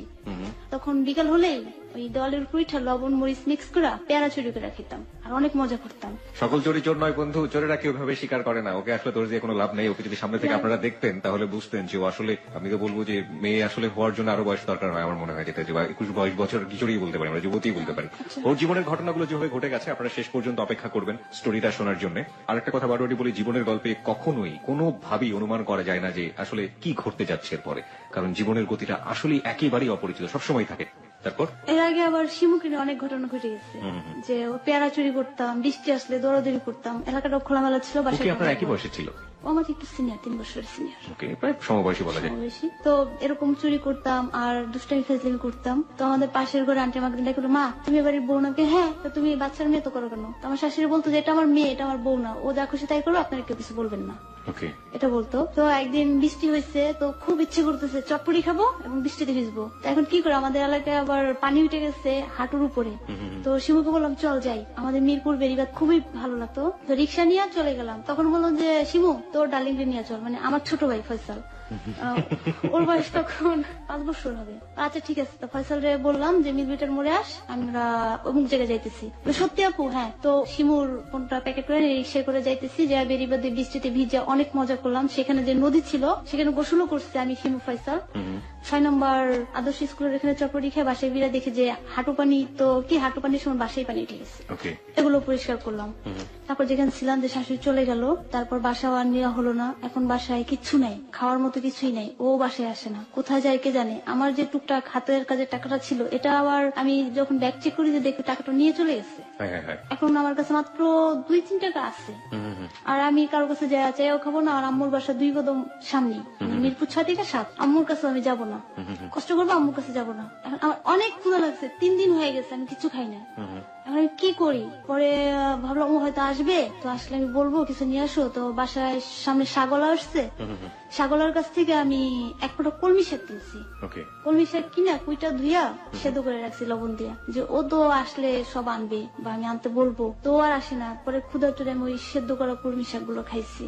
খাইছি তখন আমার অনেক কান্না আসতেছিল যে আজকে আমি এখানে পড়ে রয়েছি, আমার মা আমাকে একটাবার দেখতে আসে না, আমি কিভাবে আছি, তারা শুধু তাদের এটাই দেখে। তারপরও আমি আমার আম্মারে বলছি যে মা, লাগলে আমার লাশ যাবে এখান থেকে, আমি তোমার বাসায় যাবো না, তুমি ওকে এই চান্সটা দিবা না যে তোমার বাসায় ওঠার জন্য, তোমার কষ্ট হোক আর দরকার নেই। তো আমার মা কেউ পটায় ফেলছে, এসে বলতেছে ডালিয়া আজকে তো 1 তারিখ বাসা নিছি, চলো। বাসা নিছেন কোথায়? কয় মিরপুরে নিছি। আপনি দেখে আপনি করে বলতেন? হ্যাঁ, আপনি করেই বলতাম ওরে আমি। তো আমাকে প্রশ্ন করতো তুমি আমার তুমি বলো না কেন? আমি স্যার আপনাকে কোনোদিনও তুমি বলবো না, কারণ আপনাকে আমার ভালো লাগে না, লাগবেও না, আপনার কিছু নেচার এগুলো আমার ভালো লাগে না। তো 1 তারিখে বাসার তো আর তেমন কিছু না, একটা রিক্সা নিয়ে আমার মার বাসার সামনে যায় থামছে। আমার মা বাসায় রিসিভ করলো। রিসিভ করার পর আমি বললাম যে মা তুমি এটা করছো, এটার ভুল তুমি শুধরাবা, আমি না। তারপর ওইখানে 10 দিন পরে আমি আবার গার্মেন্টসে চাকরি নিচ্ছি, যে আমার মার উপর যে একটা প্রেশার না আসুক, আমাকে যেন কারো কথা শুনতে না হয়। তো মার ওখানে চাকরি নিচ্ছি, চাকরি করতেছি 1 মাস। ও 2 দিন আবার বাহিরেই ছিল, মানে আমাকে দেখানোর জন্য যে আমি বাহিরে আছি। 5 দিনের মাথায় আমার মার বাসায় উঠছে। তো আমার মামা তো খুব রাগ, ও এখানে কেন আসবে, ও মা এটা বলছে না। তা আমি ওকে রাগ করছি, আপনি এখানে কেন আসছেন? তো বল যে আসছি, এমনি আসছি। আর আমার নানি ওকে সবসময় আঁচলের তলে ঢেকে রাখতো, এত আদর করতো। ও আমার নানির কাছ থেকে বিভিন্ন ভাবে খরচ নিত, আম্মুর কাছ থেকে নিত, এগুলো আমি বুঝতাম না, যার জন্য আম্মু আমাকে সবসময় রাগ করতো। তো এরপর আমার ননদ যে ছোট শিমু, ওর শারীরিক অবস্থা খারাপ, ওর ফুপুদের কাছে যাবে না, চাচাদের কাছেও যাবে না, আমার কাছে আসছে। তখন আমি কি করবো, ওকে তো ফালাইতেও আমি পারবো না। প্রথমত ওর সাথে আমার সম্পর্কটা খুব ভালো, আমার বান্ধবী। তোকে আমি আমার বাসায় রাখছি যে শিমু ঠিক আছে থাক, আমার সাথে থাক। ওর কিছু জিনিস আম্মুর খারাপ লাগতো, আমার সাথে খিটখিট করতো। এক পর্যায়ে চরম অসুস্থ হয়ে গেলে ওর বোন ওকে হাসপাতালে নিয়ে যায়। তো এখন ওর পাশে যে হাসপাতালে থাকার লোক আছে অনেক, কিন্তু কেউ থাকবে না। তখন আমিও নিজে অনেক অসুস্থ। তো সেই অবস্থায় 2 রাত 2 দিন আমি হাসপাতালে ওর সাথে আমি ছিলাম, শিমুর সাথে। তো শিমুর যে অবস্থা দেখে আমি নিজে আরো অসুস্থ হয়ে গেছি, যে আমি 2টা দিন হাসপাতালে পড়ে রয়েছি একটা রোগীর সাথে, আমারও ওরা কোনো খবর নেই আমি ওখানে কিভাবে আছি, কি করতেছি। তারপর বাসায় চলে আসছি, আবার ওকে ওদের বাসায় নিয়ে গেছে, আমি আমার বাসায় চলে আসছি। আমার আম্মুর কাছে শিমু ছিল তখন 1 মাস অসুস্থ অবস্থায়। এটা জনি জানতে পারার পর জনি অনেক রাগারাগি করে। তারপরে আবার আমার মা আমাকে বাসা নিয়ে দিচ্ছে। বাসা নিয়ে দিলাম, বললাম এটাই লাস্ট, এরপরে আমি আর কোনোদিন যাবো না। বাসা নিয়ে দিচ্ছে আমার আম্মুর সামনে। তখন আমার স্যালারি বেশি না, 2-2.5 হাজার টাকা বেতন পাই আমি। ঘর ভাড়াটা হয়তো 1200 টাকা। তো আমাকে বলছে যে আমি চাকরি করতেছি, সমস্যা হবে না, আসো। তো ঠিক আছে, বাসা ভাড়া নিলাম। যে বাসাটাই ভাড়া নিচ্ছি ওখানে আমার মাকে বোন রাখছে, খালাও আছে। তো ভালোই চলতেছিলাম ওই বাসাটা যখন ছিলাম, ভালোই চাকরি করতেছি, খাইতেছি ভালো। কিন্তু ওর মতো ও সকালে ভোরবেলা আসে, আবার সন্ধ্যাবেলা চলে যায়। আমি সবসময় বাসায় আসতাম 7টায় আর দুপুর 1টায়। জিজ্ঞেস করতেন না তুমি কই যাও? ও বলতো আমার নাইট ডিউটি দিনের বেলাও কাজ থাকে। কখনো টাকা পয়সা কিছু দিত না? তারপরে টাকা পয়সা কখনো দিত না, মাস গেলে 800 টাকা 700 টাকা এগুলো আমাকে দেখাইতো, এগুলো বলতো। আর বেসিক কারণে পরে জানতে পারছি, আমরা যে আগে যে বাসাটা ছিলাম, একটা বাসা ছিল, ওই বাসার বাড়িওয়ালার মেয়ের জামাই হিরোন টিরন এসব খাইতো। ও কখনো আবিজাবি খেত না, ওদের সাথে মিশে আবার এসব খাওয়া শুরু করছে, ধূমপান করা শুরু করছে। আর উপরি খাবারটা বেশি খেত। তো বাসায় এসে দেখতাম যে এরকম করতো, মাঝে মাঝে বাজার টাজার করে রান্না করেও রাখতো। আমি খেয়ে দিয়ে চলে যেতাম, বাসায় থাকতাম। তারপর দেখি যে একা আয়ে সংসার চালানো আমার পক্ষে খুব কষ্ট হয়ে যেতেছে। ও ঠিক মতো টাকা দেয় না, আবার ওর বাসা থেকেও আমাকে চাপ দিতেছে যে আমাদের খরচ কেন দাও না। তখন এটা আমি আমার যেটা ননাস ওনাকে বলি, দুলাভাইকেও বলি যে এরকম করলে আমি আপনাদের কোথা থেকে দেবো? আমি যা পাই তাদের তো একজনেরই হয় না। 2.5 টাকা বেতন পাই, 1200 টাকা ঘর ভাড়া, 2জন মানুষের খাওয়া আমি কিভাবে চালাবো? এক পর্যায়ে ও করে কি, আমাদের বাসার পাশে একটা মুদি দোকান, ওই দোকানে বাকি খায়। তাই বলে না, বাকি খাওয়া আমার পছন্দ না, আমার মা কখনো এটা করে নাই। আমার আম্মা যা পারছে তাই খেয়েছে, কিন্তু বাকি কখনো আমার মা পছন্দ করে না। এটা আমি করবো না, কারণ আমার অত অভাব পড়ে নাই, আর আমি অহরহ খরচ আমার হচ্ছে না, আমার বাকি খাইতেই হবে। তো লাস্টে বললাম ঠিক আছে বাকি খাও, কিন্তু প্রয়োজনীয় জিনিস ছাড়া অপ্রয়োজনীয় না। মাস শেষে যখন দোকানে আমি টাকা দিতে যেতাম, দেখতাম যে অনেক টাকা বিল হয়ে গেছে আমার বাজেটের বাইরে। তো আমি বলতাম যে ভাইয়া এগুলো কি কি আমাকে একটু লিস্ট দেখাইতে হবে। তো লিস্ট গুলো যখন দেখতাম যে শুধু সিগারেট চকলেট, তাছাড়া আর কিছুই না, আমার সংসারের প্রয়োজনীয় জিনিস না, তো আমাকে ভাউচার দিতে এগুলো আমি খাইছি, কারণ আমি তো দেখতাম না। এই অবস্থা, ওইখানে ছিলাম 3 মাস। ওই বাসাটায় থাকা অবস্থায় আমি চরম আকার অসুস্থ হয়ে যাই, বমি টমি করে অবস্থা খারাপ হয়ে যায়। তো সেই বমি টমি গুলো ও নিজেই পরিষ্কার করছে। ওই যখন আমি ঘরের ভিতরে বমি করি, খাটের নিচে ও নিজের হাত দা তুইলে ওই বমি গুলো ফেলাইছে, পরিষ্কার করছে। তারপর আমার যে উঠলে যে দেখেছে চুলায় ভাত বসেছি, সেটা নাকি আমি হাত দিয়ে একদম বাড়িতে ফালাইয়াও দিতাম। আমাকে খালা রাগ করতো, তুই এগুলো কেন করিস? তখন ও বলতো যে খালা ও তো ছোট মানুষ, ও তো বোঝে না, আর ওর তো শরীরও ভালো নয়, খিটখিটে মেজাজ থাকে, থাক ওরে আপনারা কেউ রাগ করেন না, দেখেন না আমি তো রাগ করি না, এ কথাগুলো বলতো। তারপরে আমি ওকে দেখতে পারতাম না। তারপরে ও একদিন আমার জোর জবরদস্তি ফিজিক্যাল রিলেশন করতে চাই ফার্স্ট দিন। তারপর আপনার হাজবেন্ড হ্যাঁ, বিয়ের কতদিন পর? তখন 2006-07 তার মানে বিয়ের 1 বছর পরে ফিজিক্যাল রিলেশন? হ্যাঁ, কারণ এর আগে ও বাইরে বাইরে থাকতো। চেষ্টাও করেনি কখনো? চেষ্টাও করছিল, করেনি। আপনি সুযোগ দেন? আমি সুযোগ দেইনি। আমার থেকে 2 হাত দূরেও যদি ও বসে থাকতো আমার নিঃশ্বাসটা বন্ধ হয়ে আসতো। ওকে দেখলে আমার নিঃশ্বাস বন্ধ হয়ে আসতো। খুব বাজে বিহেভ করতেন? ব্যবহার খারাপ করতাম না, কিন্তু আমার সাথে কথা বলতাম না, আমি সরে যেতাম। তারপর আমার সাথে হ্যাঁ, জোরপূর্বক যে আচরণটা আপনার সাথে করেছিল এটা আমরা জানবো, আচরণটা করছে। এটা আমরা জানবো। তবে তার আগে আমাদের সংবাদের 2 মিনিটের একটা বিরতি আছে ডালিয়া। আমরা বিরতির পরপরই আমরা ঠিক এই জায়গাটা থেকে আবার শুরু করব। আমরা শ্রোতাদেরকে বলে নিই, আপনারা শুনছেন হ্যালো 8920 এবিসি রেডিও এফএম 89.2 বুধবারের রাতে ঠিক রাত 11:20 শুরু হয় এই অনুষ্ঠানটি। আজকে আমরা হ্যালো 8920 32তম পর্ব পার করছি এবং এই 32তম পর্বের হট সিটে বা মঞ্চে আমরা যেটাই বলি না কেন আছে ডালিয়া। ডালিয়া তার জীবনের গল্প বলে যাচ্ছে। আমরা এ পর্যায়ে ছোট্ট একটি বিরতি নিচ্ছি, যেটি আমরা একটু আগে বলছিলাম। আর এই মুহূর্তে যারা আমাদের ডালিয়ার সাথে যোগাযোগ করতে চান তারা ফেসবুকে আসতে পারেন। আমাদের ফেসবুকের ঠিকানাটি হচ্ছে facebook.com/hello8920। আমি আবারও বলছি facebook.com/HELLO8920। ওখানে যাবেন, যাওয়ার পরে আপনি লাইক দেবেন, লাইক দেওয়ার সঙ্গে সঙ্গে আপনি আমাদের হ্যালো 8920 মেম্বার হয়ে যাবেন এবং এই পেজটি থেকে আমাদের পুরনো অনুষ্ঠান ডাউনলোড করা থেকে শুরু করে যাবতীয় তথ্য হ্যালো 8920 আপনি পেতে পারেন। আর আমাদের ফোন নাম্বারটি জানাই আছে, আপনার ফোন নাম্বারে আপনি ফোন করে আপনার কথা বলতে পারেন এবং একই সাথে আপনি যাবতীয় মন্তব্য থেকে শুরু করে আপনার জীবনের গল্প থেকে শুরু করে সবকিছু আমাদেরকে জানাতে পারেন। নিয়মটি হচ্ছে প্রথমে আপনার নামটি বলতে হবে, তারপর যে নাম্বারে আপনার সঙ্গে আমরা যোগাযোগ করলে পাবো সেই সেল নাম্বারটি বলতে হবে এবং তারপর আপনার জীবনের গল্পে আপনি যা বলতে চান সেটা বলবেন। তবে অবশ্যই 2 থেকে 3 মিনিটের মধ্যে, কারণ ফোনটি এখানে রেকর্ড করা হয়। আর আমাদের ফোন নাম্বারটি হচ্ছে 91156668। আমি আবারও বলছি 91156668। সংবাদের পরপরই আমরা ফিরে আসছি। আবারও মনে করিয়ে দিচ্ছি ফেসবুকে একটি রেডিও স্ট্যাটাস দেওয়া আছে ডালিয়াকে নিয়ে, ওখানে গিয়ে আপনি কমেন্টস করতে পারেন। সাথেই থাকবেন।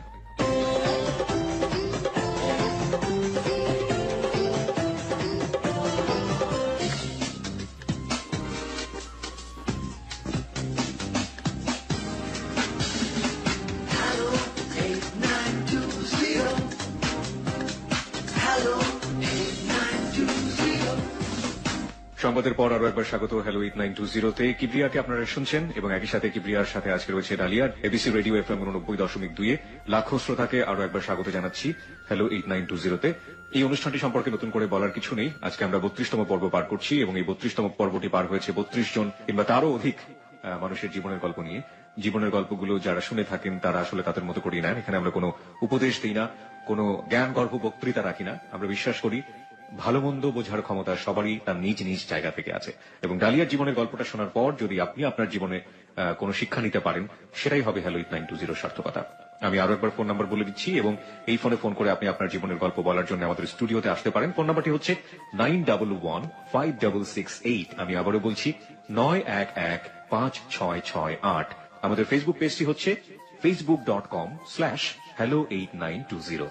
আমি আবারও বলছি facebook.com/HELLO8920। হ্যালো 8920 একসাথে লিখবেন, মাঝখানে কোনো স্পেস দেবেন না। এখানে গিয়ে লাইক দেবার সঙ্গে সঙ্গে আপনি হ্যালো 8920 মেম্বার হয়ে যাবেন। আর এখান থেকে হ্যালো 8920 যাবতীয় তথ্যাবলী, অতিথির সঙ্গে যোগাযোগ থেকে শুরু করে যাবতীয় রকমের তথ্যাবলী আপনি এখান থেকে পেয়ে থাকবেন এবং পুরনো অনুষ্ঠানগুলো আপনি এখান থেকে ডাউনলোড করতে পারবেন। ডালিয়া, যে জায়গাটিতে আমরা ছিলাম, যে আপনি বলছিলেন যে অনেকদিন পর, বিয়ের অনেক দিন পর আপনার সাথে একটা শারীরিক সম্পর্ক হওয়ার গল্প আপনি বলছিলেন, ঠিক সেই জায়গাটা থেকে আমরা শুরু করতে চাই। তারপর যখন জোর করলো আমি ওর সাথে পরে খুব মিসবিহেভ রাফ বিহেভ করছি।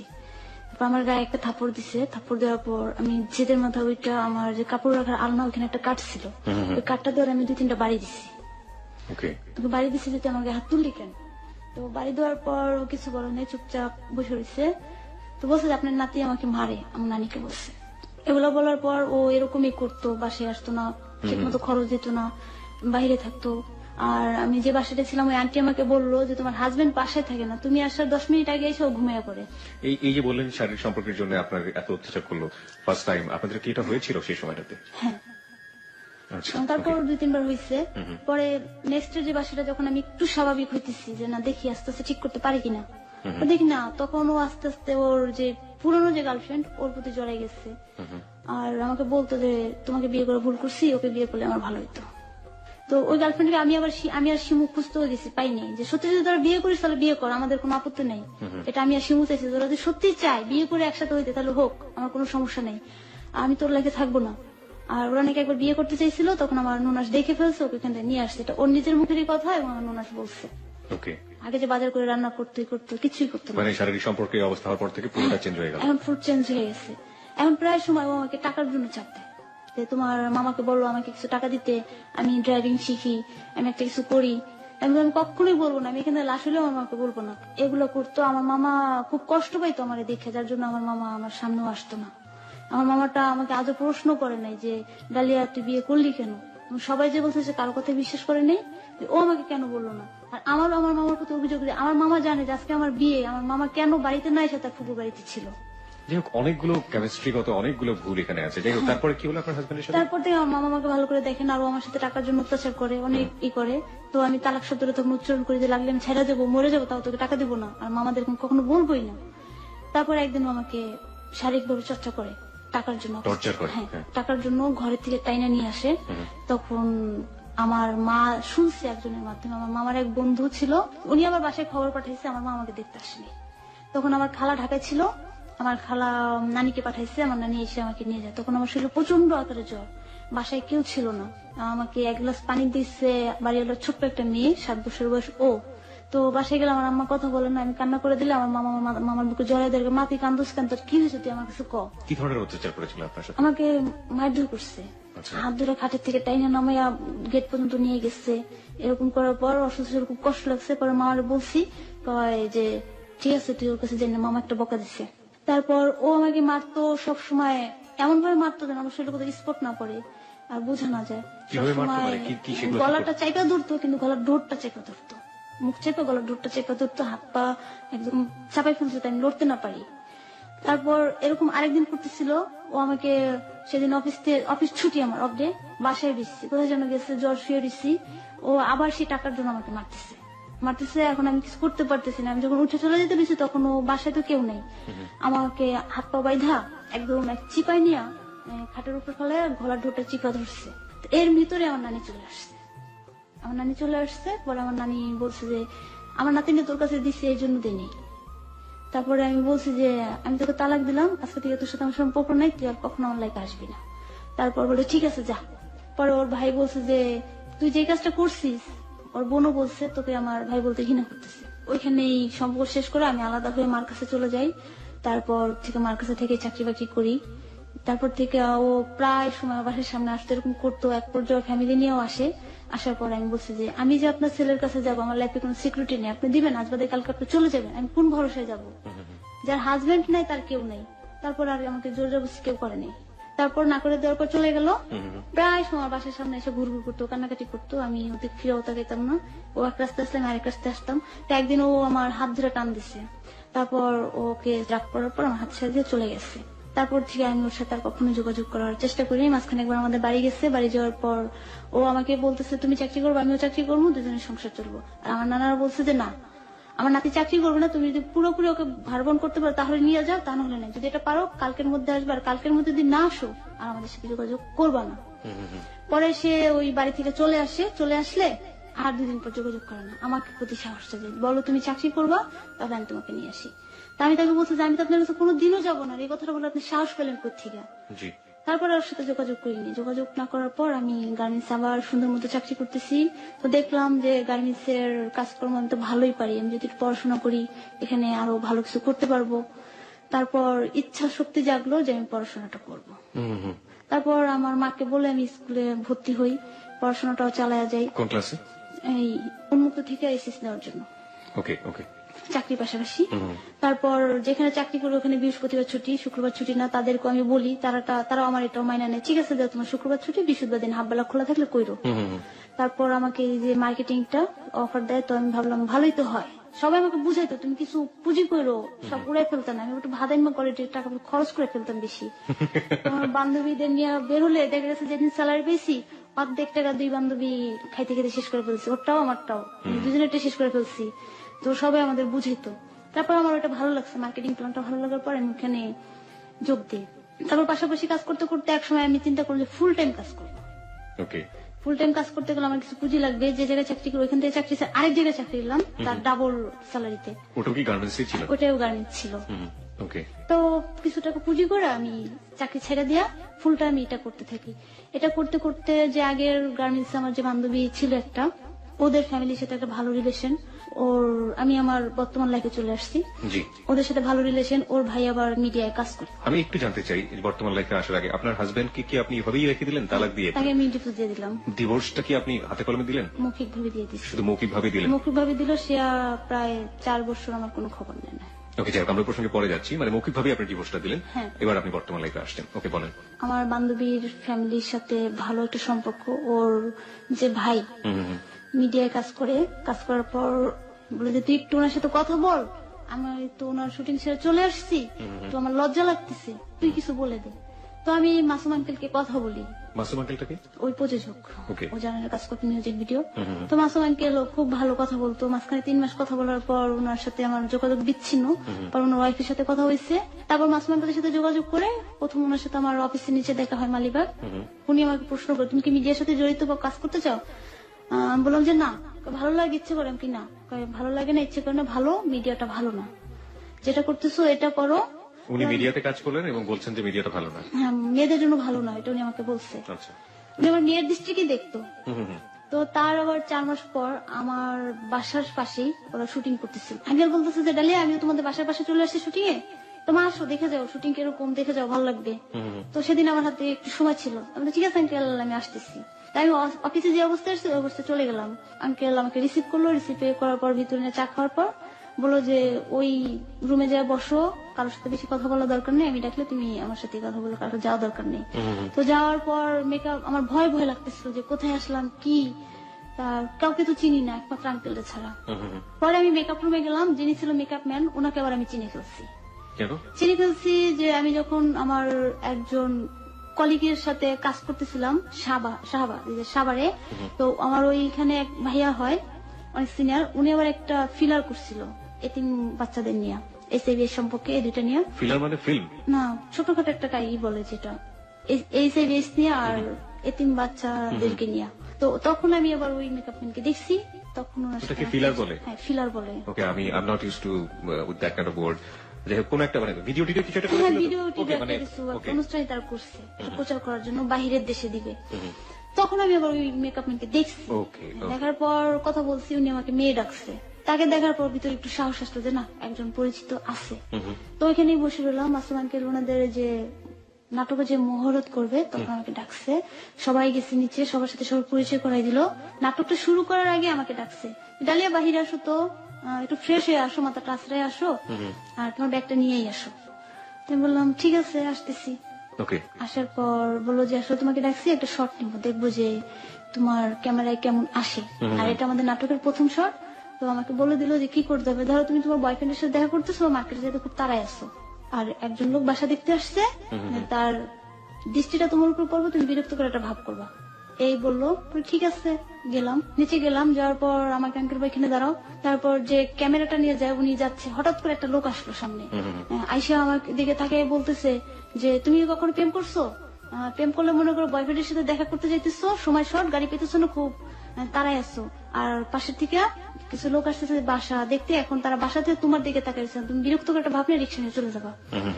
আমি বললাম ঠিক আছে, এটা করতে হবে। পরে আমি ওটাই করলাম। বোর লাগতেছিল, তখন আমাদের গ্রামের এক আন্টি আর এক আমার বয়সী একটা মেয়ের সাথে পরিচয় হলো, ভালো লাগলো, তাদের সাথে গল্প করতেছি, মজা করতেছি। হঠাৎ করে মাঝখানে আন্টি অসুস্থ হয়ে গেছে। তো তখন ব্যথাটা কি ধরতে পারতেছিলাম না। পরে বললাম যে মেয়েটার নাম ছিল প্রিয়াঙ্কা, প্রিয়াঙ্কা তোমার আম্মুর একটা গ্যাস্ট্রিকের ব্যথা, গ্যাস্ট্রিকের ট্যাবলেট থাকে, তাকে খাইতে দাও, আর তাকে এখন কিছু খাও। তারপরে তুমি কি করে বুঝলাম? হ্যাঁ, এটা তার গ্যাস্ট্রিকের ব্যথা, তাকে ট্যাবলেট খাও। পরে তাকে কিছু খাওয়াই, ট্যাবলেটটা খাওয়ালো। বেশ কিছুক্ষণ আন্টির পাশে বসেছিলাম, খুব ভালোই লাগলো, আন্টির সাথে খুব ফ্রি হয়ে গেলাম। তো সারা বিকাল কেটে গেল, একসাথে খাওয়া দাওয়া হইলো। তা আমি বলি আঙ্কেল, এখন তো আর থাকা যাবে না, আমাকে তো এবার যেতেই হবে। এর ভিতরে আরেকটা ছেলে ছিল ওদের প্যানেলেরই, আমাকে ডাইকে জিজ্ঞাসা করছে কি করো, কোথায় থাকো, নাম কি। হালকা উপরে বলে চলে আসছে। আঙ্কেল বলছে যে কারোর সাথে কথা বললো না মা, এখানে কেউ ভালো না, তুমি ভিতরে যাও, আমি যখন ডাকবো তুমি তখনই আইসো, যাদের সাথে ভিতরে বসা ছিল তাদের পাশেই যাও। গল্প করতে করতে 5টা বাজে গেছে, ছাদে গেলাম শুটিং এর জন্য। আমাদের শুটিং চলতেছে, আমিও ছাদে গেছি সবার সাথে। 5টা বাজে আঙ্কেল এবার চলে যেতে হবে, আর থাকা যাবে না। চলে যাবো মা? হ্যাঁ যেতে পারবো? হ্যাঁ আমি যেতে পারবো। পরে বললো আচ্ছা ঠিক আছে তাহলে যাও যাও বললো। পরে ওই ওনাদের যে নাটকের মূল যে প্রডিউসার ওইখানে বসা। তো আমি যখন যাইতেছি তখন বললো যে মাসুম সাহেব ও চলে যাচ্ছে কেন, ওর অ্যাড্রেসটা লিখে রাখেন। বলবো যে না, ওর অ্যাড্রেস লিখতে হবে না, ও আমার মেয়ে, ওকে আমার ঘরের লোক লাগবে না।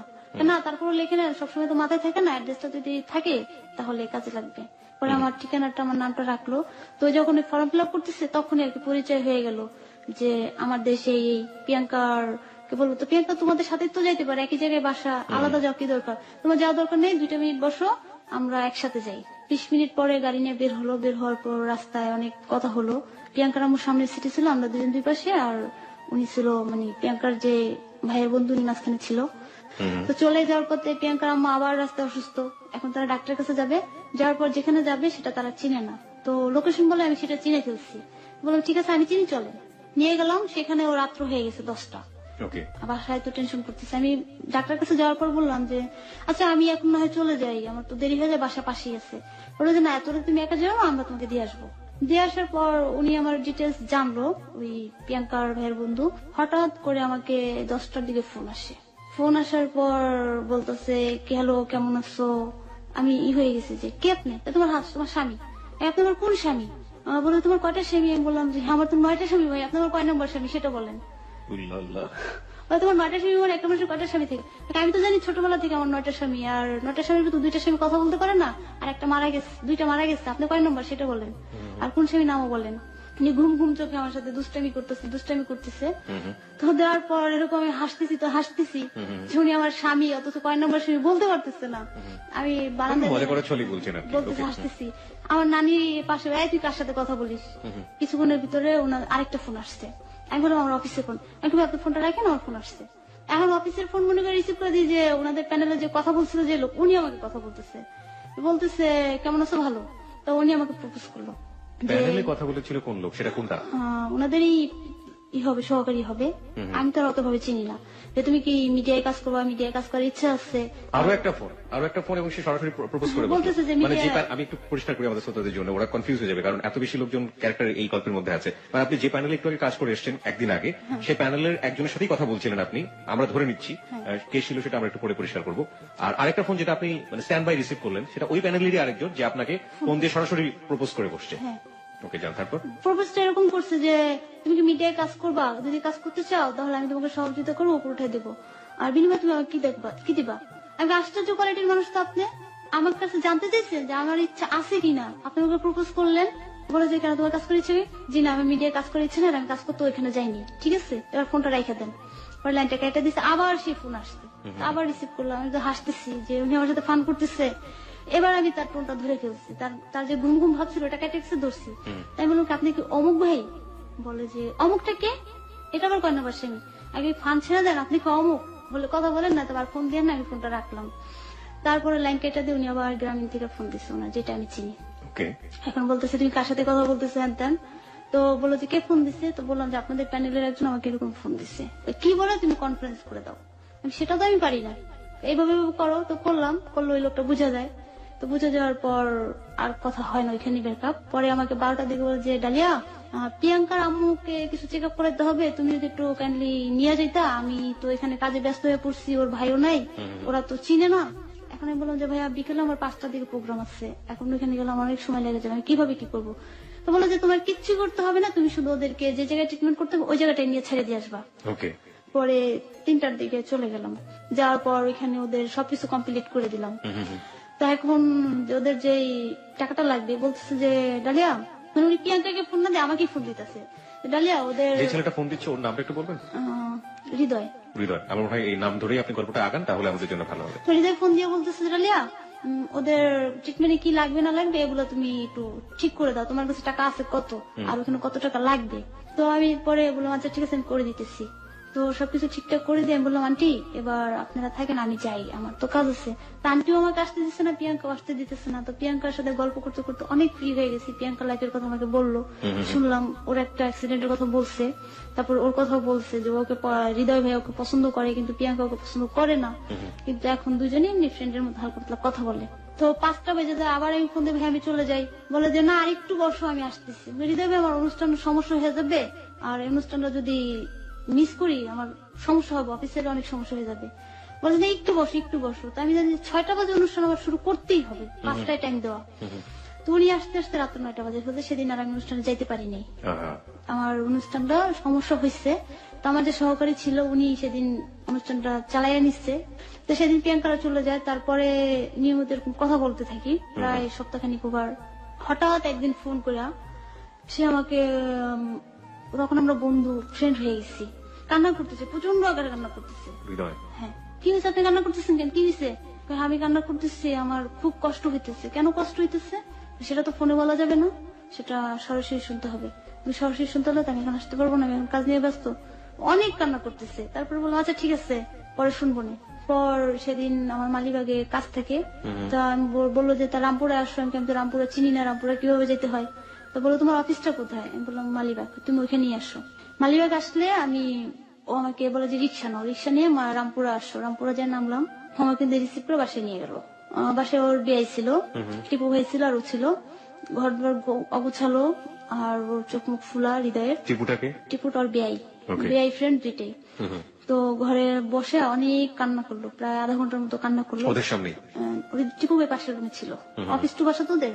তো আপনি এরকম অপরিচিত একজনের বাসায় চলে গেলেন? তখন ওর সাথে আমার বন্ধুত্বটা খুব ভালো হয়েছে। ওকে, এই জন্য একটা ওরকম বিশ্বাসও চলে আসছে আমার প্রতি। ওর বন্ধুত্ব করার একটাই কারণ ছিল যে প্রিয়াঙ্কাদের প্রতি যে আমার একটা ছিল, এই জন্য হয়তো আমার সাথে বন্ধুত্ব করছে। তারপর গেলাম, যাওয়ার পর কথাগুলো শুনলাম, ও কাঁদতেছে। এক পর্যায়ে প্রশ্ন করি কান্না হইতেছে কেন, এতদিন ধরে বন্ধুত্ব চলতেছে, কখনো বলেন না, আজকে হঠাৎ কান্না করতেছেন।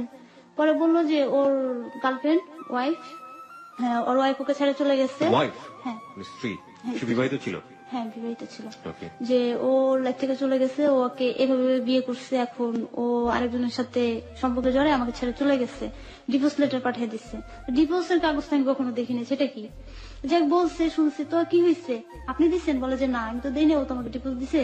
তো এখন আছে কোথায়? ও আছে কোথায় তাও আমি জানি না। এগুলো বলে কান্নাকাটি করতেছে। কান্নাকাটি করার পর আমাকে জড়াইয়া ধরে বসে রয়েছে, আমার কোলে মাথা রেখে শুয়ে রয়েছে। দাঁড়ান, আপনি খুব ফোর্সফুলি এবং খুব দ্রুত যাচ্ছেন। একজন বন্ধুকে, ফিমেল ফ্রেন্ডকে এভাবে জড়ায় ধরে আপনার কোলে মাথা রাখতেছে, ফ্রেন্ডশিপের লেভেলটা আসলে কি ছিল? আমি বলতেছি না যে আপনারা এটা করেন না, আমি বলতে চাচ্ছি যে ফ্রেন্ডশিপের লেভেলটা কি ছিল। আরেকটা জিনিস যেটা, সেটা হচ্ছে যে ও কি বিবাহিত ছিল সেটা আপনি জানতেন, আগে জানতেন না? আমি সেদিনই ফার্স্ট জানলেন। আপনাকে যদি ধরার ব্যাপারটা কি সেদিনই ফার্স্ট ঘটেছে না তার আগেও? সেদিনই ফার্স্ট। ও আমি খাটে বসা, ও চেয়ারে বসা, তো চেয়ারের উপরে থেকে আমার পার উপরে মাথা রেখা আমার কোমরটা ধরে ও কান্না করে। আপনি সেটা প্রশ্রয় দিলেন?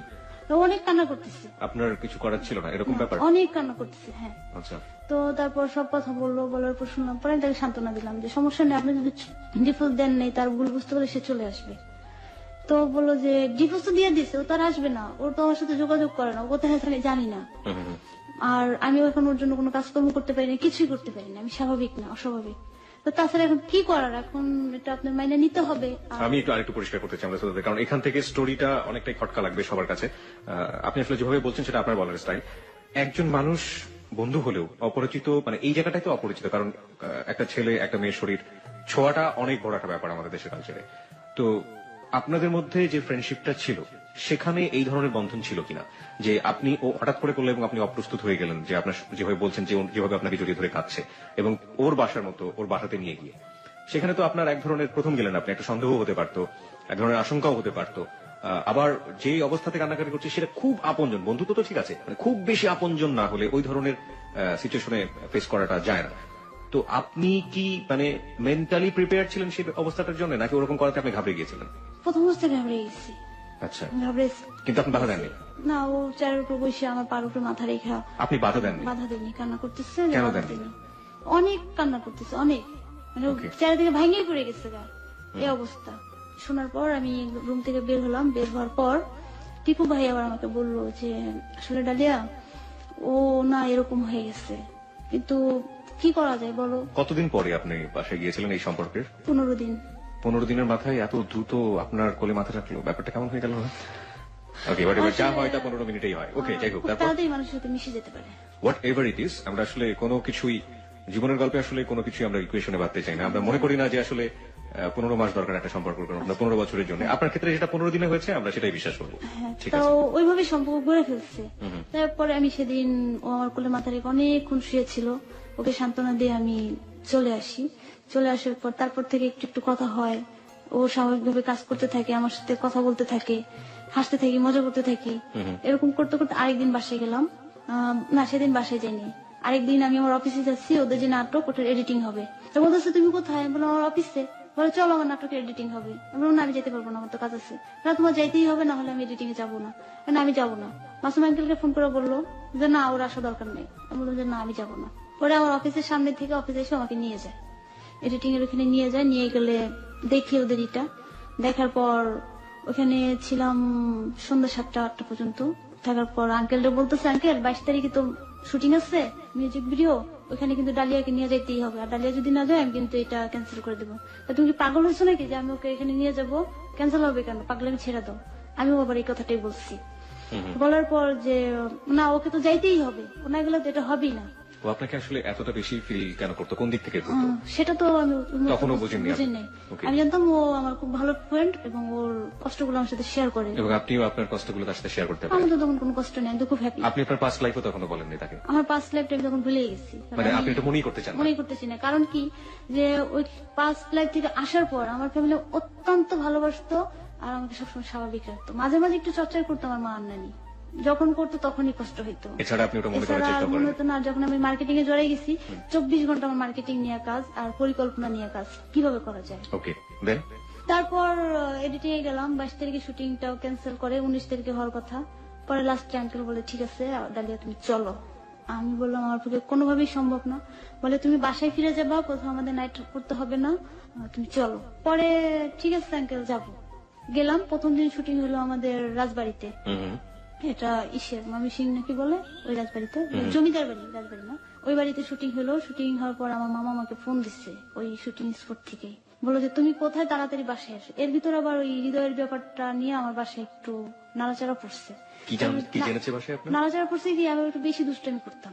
আমাকে কেউ প্রপোজ করলে আমি বলতাম যে আমার হাজবেন্ড আছে তো বাহিরে, এই সেই। আর আমার পাশের রুমে সিনিয়র আপু ছিল আর আমার 2টা বোন ছিল। আমরা 4 জন মানে সিনিয়র জুনিয়র বুঝতাম না, খুব মজা করতাম যে আমাদের 4 জনের বিয়েটা হবে এক বাড়িতে, একদম 4 ভাই এক ফ্যামিলির হবে। এই তো তখন আমি শিলি আপার সাথে মজা করতাম, আমার আপুর সাথে মজা করতাম। করতে করতে এই শুটকি তুমি বিশ্বাস করো না কেন, এই যে আমার বয়ফ্রেন্ড, এই দেখো, এরকম বিভিন্ন দিন বিভিন্ন মানুষের ছবি দেখে বলতাম, কারণ আমার তোর কাছে অনেক মানুষের ছবি থাকতো একসাথে, এক গাদা মার্কেটিং এর কারণে? হ্যাঁ, ওকে। এক গাদা ছবি ফিকে দিয়ে বলতো এই দেখো এখানে আমার বয়ফ্রেন্ড আছে আর ওরা 4 ভাই আছে, যেটা তোমার পছন্দ হয় বলো। তো এরকম দুষ্টামি করতে করতে আমার মা সন্দেহ করার কারণ হয়েছে যে আমার এক মামাতো ভাই আমাকে পছন্দ করে, বিয়েও করতে চায়। সেটা আমার প্রথম অ্যাক্সিডেন্টের আগেই।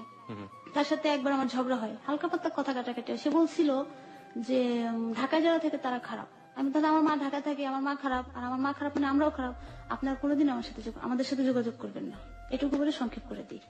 দিলে তো আমার মার তারপর পক্ষর ইচ্ছা যে ওর সাথে আমার বিয়ে দেবে, ওর সাথে আমার বিয়ে দেবে। আর আমি চাই আমি কোনোদিনও বিয়ে করবো না, মানে ওকে আমার ভালো লাগে না, ওকে আমি সবসময় আমার বড় ভাই হিসেবে দেখছি। আর আমি গ্রামে থাকা অবস্থা আমার পড়াশোনায় অনেক ডিস্টার্ব করছে। ঠিক আছে, তো হৃদয়ের ব্যাপারটা কিভাবে জানলো?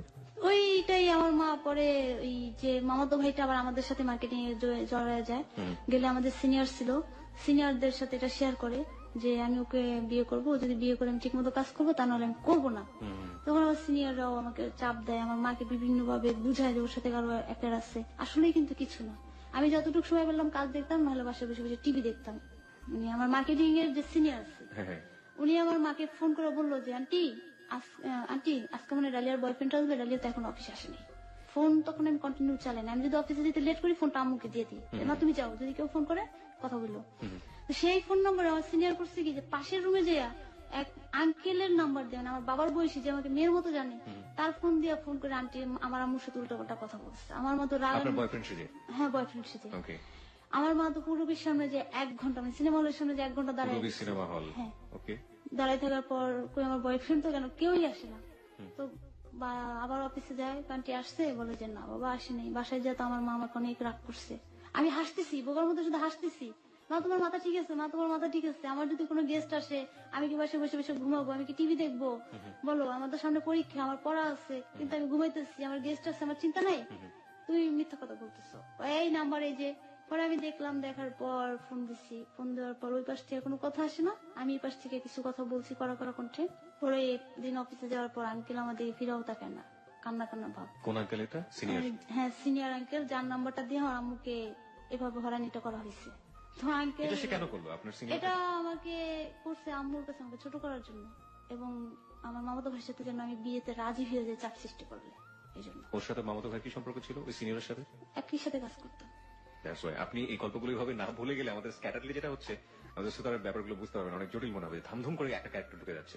একটু গুছিয়ে বলতে হবে। হ্যাঁ, ওকে, এই জন্য আমাকে প্রশ্ন বেশি করতে হচ্ছে। ঠিক আছে, তো হৃদয়ের ব্যাপারটা নিয়ে সন্দেহ করলো কিভাবে, এটা আমি এখনো পরিষ্কার হয়নি আমার কাছে। হৃদয় ব্যাপারটা নিয়ে সন্দেহ করলো যে আমার মামাতো ভাইকে আমি কেন বিয়ে করতে চাই না, আর আমি কি শুধুই ফান করি না কি সত্যি সত্যি। হৃদয়ের ব্যাপারটা কি এর আগে জানতো আপনার পরিবার? কেউ জানতো না, ওকে, ঠিক আছে। শুধু এতটুকু জানে যে আমি যে ইসে গেছিলাম মাসুম আঙ্কেল ওনার প্যানেল থেকে যে ছিল উনি আমাকে বাসায় পৌঁছে দিয়ে গেছে। তা ধরে নিয়েছে যে ওই ছেলেটার সাথে আপনার কোনো সম্পর্ক হ্যাঁ, থাকলে এবার বুঝি থাকতে সত্যি পারে। সত্যি ওর সাথে কারো সম্পর্ক হয়ে গেছে। ওকে, সেই ছেলেটি ছিল হৃদয়, রাইট? সেই ছেলেটি ছিল হৃদয়। এবার জান ময়মনসিংহের ঘটনাতে যান, ওখানে কি হলো? তো ময়মনসিংহে ফোন করছে মামা যে তুমি এখনই বাসায় চলে আসো। আমি বললাম, মামা 1-1.5 ঘন্টার আগে লাগবে না, তো তুমি সিএনজি নাও, 1 ঘন্টা লাগবে না, আধা ঘন্টায় তুমি চলে আসো। বললো মামা আসা সম্ভব না, আমি দূরে চলে আসি, কাজ নিয়ে ব্যস্ত মেজো মামা। এই বললাম ফার্স্ট মিথ্যা কথা। আমি সবার কাছে যদি মিথ্যা কথা বললাম আম্মুর সাথে মিথ্যা কথা বলতাম না, আর অন্যায় করে পরে আম্মুর কাছে বলতাম মা আমি আজকে অন্যটা করে ফেলছি। তারপর আর আসি না, সেদিন বাসায় আসতে বাইরে যায় রাত্র 11টা। এই হলো, আর আমি এমনি তো বাসায় 11টার আগে ফিরতে পারি না, মানে আপনার কাজের জন্য? কাজের জন্য একা ফিরি না, আমার সাথে যে কলিগ আছে বেশ কিছু 4-5টা মেয়ে আছে সিনিয়র জুনিয়র আমার পাশাপাশি থাকি আর কি, এই জন্য আমরা একটু লেট করে ফিরি, যেহেতু তখন আমি একটু সিনিয়র লেভেলে চলে গেছি, মার্কেটিং একটু সিনিয়র লেভেলে চলে গেছি। সেদিন আম্মা একটু সন্দেহই করছে যে আজকে নিশ্চয়ই ও অফিসে যায়নি, আজকেও ওইখানেই গেছে। এই কথাগুলো স্যার থেকে বলা হয়েছে। সেদিন আমি অফিসের কাজেও গেছি, অফিসের কাজ আগেই শেষ করে ফেলছি, তারপর এখানে গেছি, বাসায় আসছি। আসার পর আমার মা আমার দিকে খুব মানে রাগ রাগ চোখে তাকানো, নানিও ঘরে। আপনি কি পরদিন আসলেন নাকি? না, সেদিনই চলে আসছি, Okay. সেদিনই 11টা বাজে বাসায় চলে আসছি Okay. প্রতিদিনের টাইমে। তো টাইমে চলে আসলে বা আমি ফ্রেশ হয়ে ঘরে যাই, প্রচন্ড ক্ষুধা লাগছে, নানি ভাত দিলে আমার মা ভাতের প্লেটটা নিয়ে যায়, আমাকে তখন আর ভাতটা খাইতে দেয় না, বলে যে ওকে আমার ঘরে ভাত দেওয়া হবে না, ও আমার কথা শুনে না, ও যখন ওর মতো করে চলে ওকে ওর মতো থাকতে দাও। তখন আমার প্রচন্ড কান্না আসছে যে মা মানুষের কথা শুই না আমার প্লেটটা নিয়ে গেল। তো আমি বললাম ঠিক আছে নানি তুমি ভাতটা রেখে দেন, খাবো না। তারপর আমি শুয়ে পড়লাম, ফ্লোরেই শুয়ে পড়লাম, গরমের দিন। আমার মা খাটে শুয়ে পড়ে, পাশের রুমে আমার মামাতো ভাই, মানে যেই মামাতো ভাইয়ের সাথে আমার বিয়ে হওয়ার কথা ওরই ছোট ভাই আসছে সেদিন। আসার পর আমি অচেতন অবস্থায় শুয়ে রয়েছি মাটিতে। রাত্রে তখন হঠাৎ করে আমার মা উঠছে ঘুম থেকে, উঠার পর বটি নিচ্ছে যে আমাকে আজকে কোবাইয়া মেরে ফেলবে। মাই গড। তো ঘরের লাইটটা জ্বালানো ছিল, দরজাটা একটু খোলা ছিল, তারই ওই মুহূর্তে আমার ওই মামাতো ভাই উঠছে। আমি আর আমার নানি কোনাকুনি হয়ে এসেছিলাম। তো উঠছে যে দেখে ফেলছে, ফুফু ফুফু আপনি এটা কি করতেছেন, কেন ওরে আজকে আমি মাইরাই ফেলবো, ও কেন এরকম করতেছে। মানে কেন তার কথা আপনি বিয়ে হ্যাঁ, করতেছেন? তার কথা বিয়ে করতেছি না, মানে ঘুম চোখে তো মার দিকে তাকায় রয়েছে যে মা কি করতেছে এগুলা, আমি কিছু বলতে পারতেছি না।